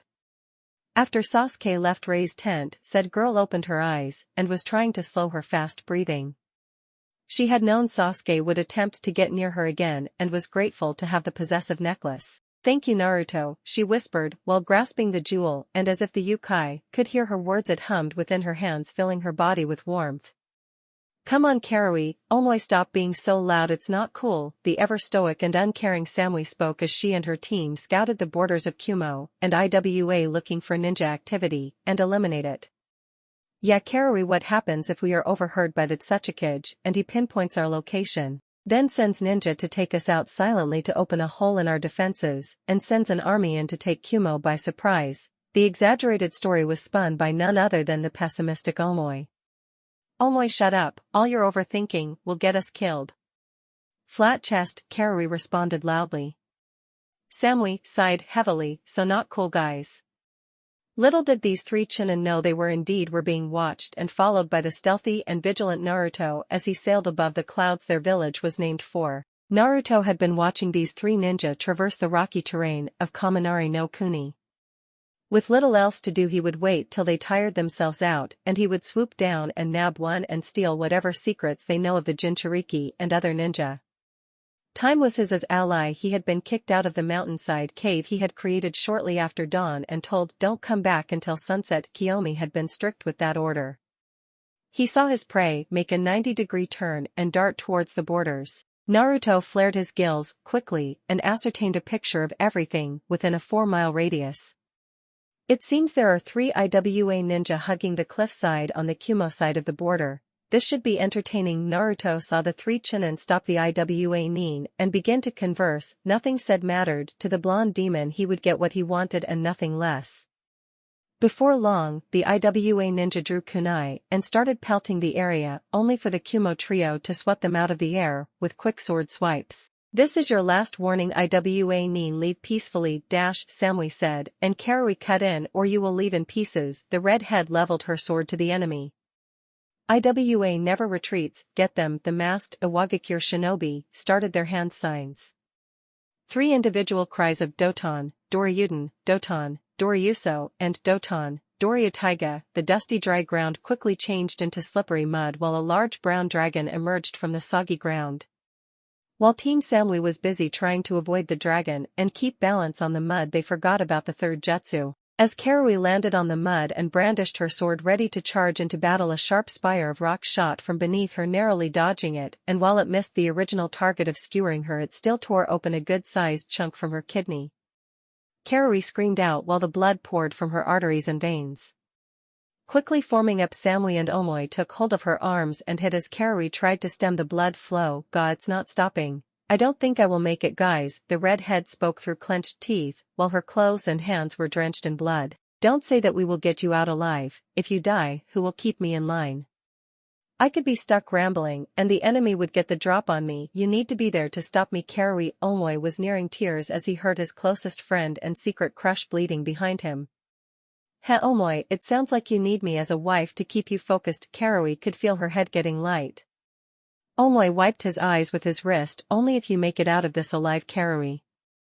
You need to hang on." Now, of all the things Karui expected her friend to say, she never expected him to ask for an engagement. "Omoi, you're always exaggerating. You two need to escape. I can hold them off long enough for you guys to escape."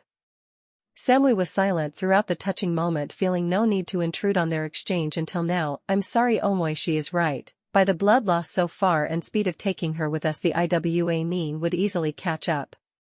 We must escape and warn the nearest outpost." With few options left, Omoi conceded, "Fine, but I am staying with Karui to make sure you get a good head start." Samui was always the cold, calculating woman who never let anything shake her while keeping a balanced head to make tough decisions as the leader of her team and only friends. But at the prospect of losing those she considered siblings, even her eyes were moistening. "Fine Omoi. Karui, do all you can to live through this." Taking Karui cheeks in her palms, "I always thought of you as a little sister," and with that she kissed the crown of her head. "And you, my brother Omoi," kissing his head as well. "Be safe, Samui, Kumo needs you." With those words, Samui jumped from their hiding spot and broke into a dead sprint for the nearest outpost, just a couple miles away. When the Iwa nin caught sight of the blonde woman escaping, they began pursuit only to be stopped by the bleeding Karui leaning against Omoi. "Where do you think you bastards are going? We aren't done with you yet," the bloodied woman yelled. "You Kumo nin don't know when you're beat. If you just play dead, we will let you live, the half-masked IWA squad leader spoke. That was a pathetic lie. Whatever you have planned, you wouldn't leave us alive, Omoi said, plainly, while he unsheathed his sword. The leader of the Tsuchi Nin laughed. You caught me. So much for the easy way, boys. The three IWA ninja quickly vanished from their spots to appear in front of the duo, preventing them from keeping anonymity. Swinging kunai, the rock mean trio apparently had taken lessons from Konoha because their teamwork was near flawless, swiping and ducking, letting the next person swipe while cycling through patterns of attack. Omoi and Karui were doing alright. When it began, they had a reach advantage, keeping their opponents at bay. Slowly, but surely, the 2 versus 3 duel war on the sword-wielding duo. Numerous shallow slices and stabs littered Omoi, and he had taken what hits he could for Karui to keep her alive. Doton, Dorihiki, one of the ninja shouted. The wall erupted from the earth, but instead of it forming between them, it burst from beneath the Kumo duo, launching them into the air for a harsh landing. Omoi breathed heavily as he watched the blue skies. If I die here, the Raikage would be so angry he would take it out on the nearest buildings, and with Kumo rebuilding from his rampage, IWA would attack and cause the next shinobi war. But then again, if I die here, I wouldn't have to worry anymore. Obviously, Omoi had become delusional with the lack of blood and his injuries. Karui, on the other hand, was no longer coherent to anything around her. Kill them and let's catch that last one before she can alert more. The leader popped a soldier pill while his subordinate raised a kunai to end the short lives of the injured couple. The ninja weapon of choice was stopped in a shower of blood as the busty blonde Samui severed the IWA ninja's hand and came around with a diagonal slice with her sword, killing him by decapitation. Taking labored shallow breaths, Omoi caught sight of his savior. Samui, what are you doing? Get out of here, you should have gotten help. Samui stood, her unflinching glare focused on the enemy. I would rather die with my friends than live without them. With that she charged. Her tanto gleamed in the sunlight as she flashed her quick sword strikes. Her arcing swings kept the IWA ninja at bay. Clang, these IWA ninja were trained well to counter swords, as the captain had stopped the blade during her weakest strike right at the beginning of an upswing. With Samui's blade stalled, the second man flipped over his captain for a heel drop. Abandoning her locked weapon for an escape was the only viable option to avoid the skull-crushing blow. Disarmed and outnumbered, she brandished dual kunai to combat the precise duo. Come now, Kumo ninja, can we not be civil and work this out? You three don't have to die here today. Simply let us do our mission, and you can leave. Apparently, these ninja were not friends, as she had just beheaded one and they barely flinched. While still holding the kunai across her body ready to strike, she responded, and what is your mission that you have to be in Kumo territory? Straightening his posture, we are here to ransack the border farming towns, to expand IWA territory, to feed our growing country. Narrowing her eyes further, Samui spat out, you will never take our land. By the creasing around his cloth mask, it was plain he was frowning. That is unfortunate. I do not revel in killing, but my country needs the agriculture. Before Samui knew what had happened, the man she was speaking to turned to earth and crumbled to the ground, and the real one rose from beneath her and plunged his kunai into her soft stomach. She was beyond stunned to do anything past simply trying to fill her weakening lungs with air. As Samui stood there bleeding, the IWA nin closed his eyes and murmured a prayer under his breath. The Tao that can be told is not the eternal Tao. The name that can be named is not the eternal name. The unnameable is the eternally real. Naming is the origin of all particular things. Free from desire, you realize the mystery. Caught in desire, you see only the manifestations. Yet mystery and manifestations arise from the same source. This source is called darkness. Darkness within darkness. The gateway to all understanding. Sliding the kunai from her flesh, he spun for a quick slice across the throat. Thud. Looking at the appendage that materialized before his weapon, it was a pale arm that had stopped his kunai. Following the length of the arm, he looked into the deep pools of blood staring into his soul. Taking in the presence of Naruto, the IWA ninja saw the outstretched wings, looking like something from a nightmare, and the chiseled body. Before the captain even knew what had happened, he found his head in the iron grip of the blonde demon. Quickly, he felt his strength leave him till he lacked the strength to stand and flopped to the ground when released. With the stolen knowledge and memories, Naruto called out, "Kazuki, take Captain Fujiwara, your deceased partner, and return to your camp." Startled by this man who had appeared and simply disabled his superior so easily, Kazuki followed the orders and ran with the squad under his arms. Once Kazuki was out of sight, Naruto turned his sights to the woman behind him, bleeding from the large stab wound to her stomach and blood seeping from her mouth as she gasped for air. Samui laid on the ground staring into the bright sun, feeling her life slipping away each second. Her view of the sun was blocked by a large winged silhouette who spoke to her, "Do you wish to live a life of servitude or die and fade into the darkened pages of history?" "Without my friends I have nothing in life, but I fear what I will find in death," Samui thought to herself. Lifting her bloodied hand, she reached out to him in a silent plea for help. He watched the woman lay on the ground and reach for him. Taking that as his answer, he called upon the distant yokai of his eternal demoness, and familiar purple hue sprang to life around his hands and dance across his skin. Placing his large clawed hand across the bleeding wound, his purple yokai began to spread over her skin like a creeping moss. The escaped blood sizzled off her skin and clothes till she was in pristine condition once again. The wound closed and her body returning to normal, he began to skim her knowledge, such as important Kumo events, Jinchuriki identities, and even her own bra size was some of the things she deemed important.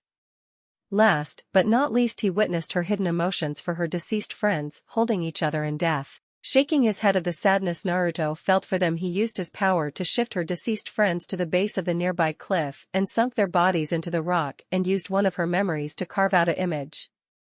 Standing immortalized in stone, Team Samui stood together. Thanks for watching. Please like, share, and subscribe.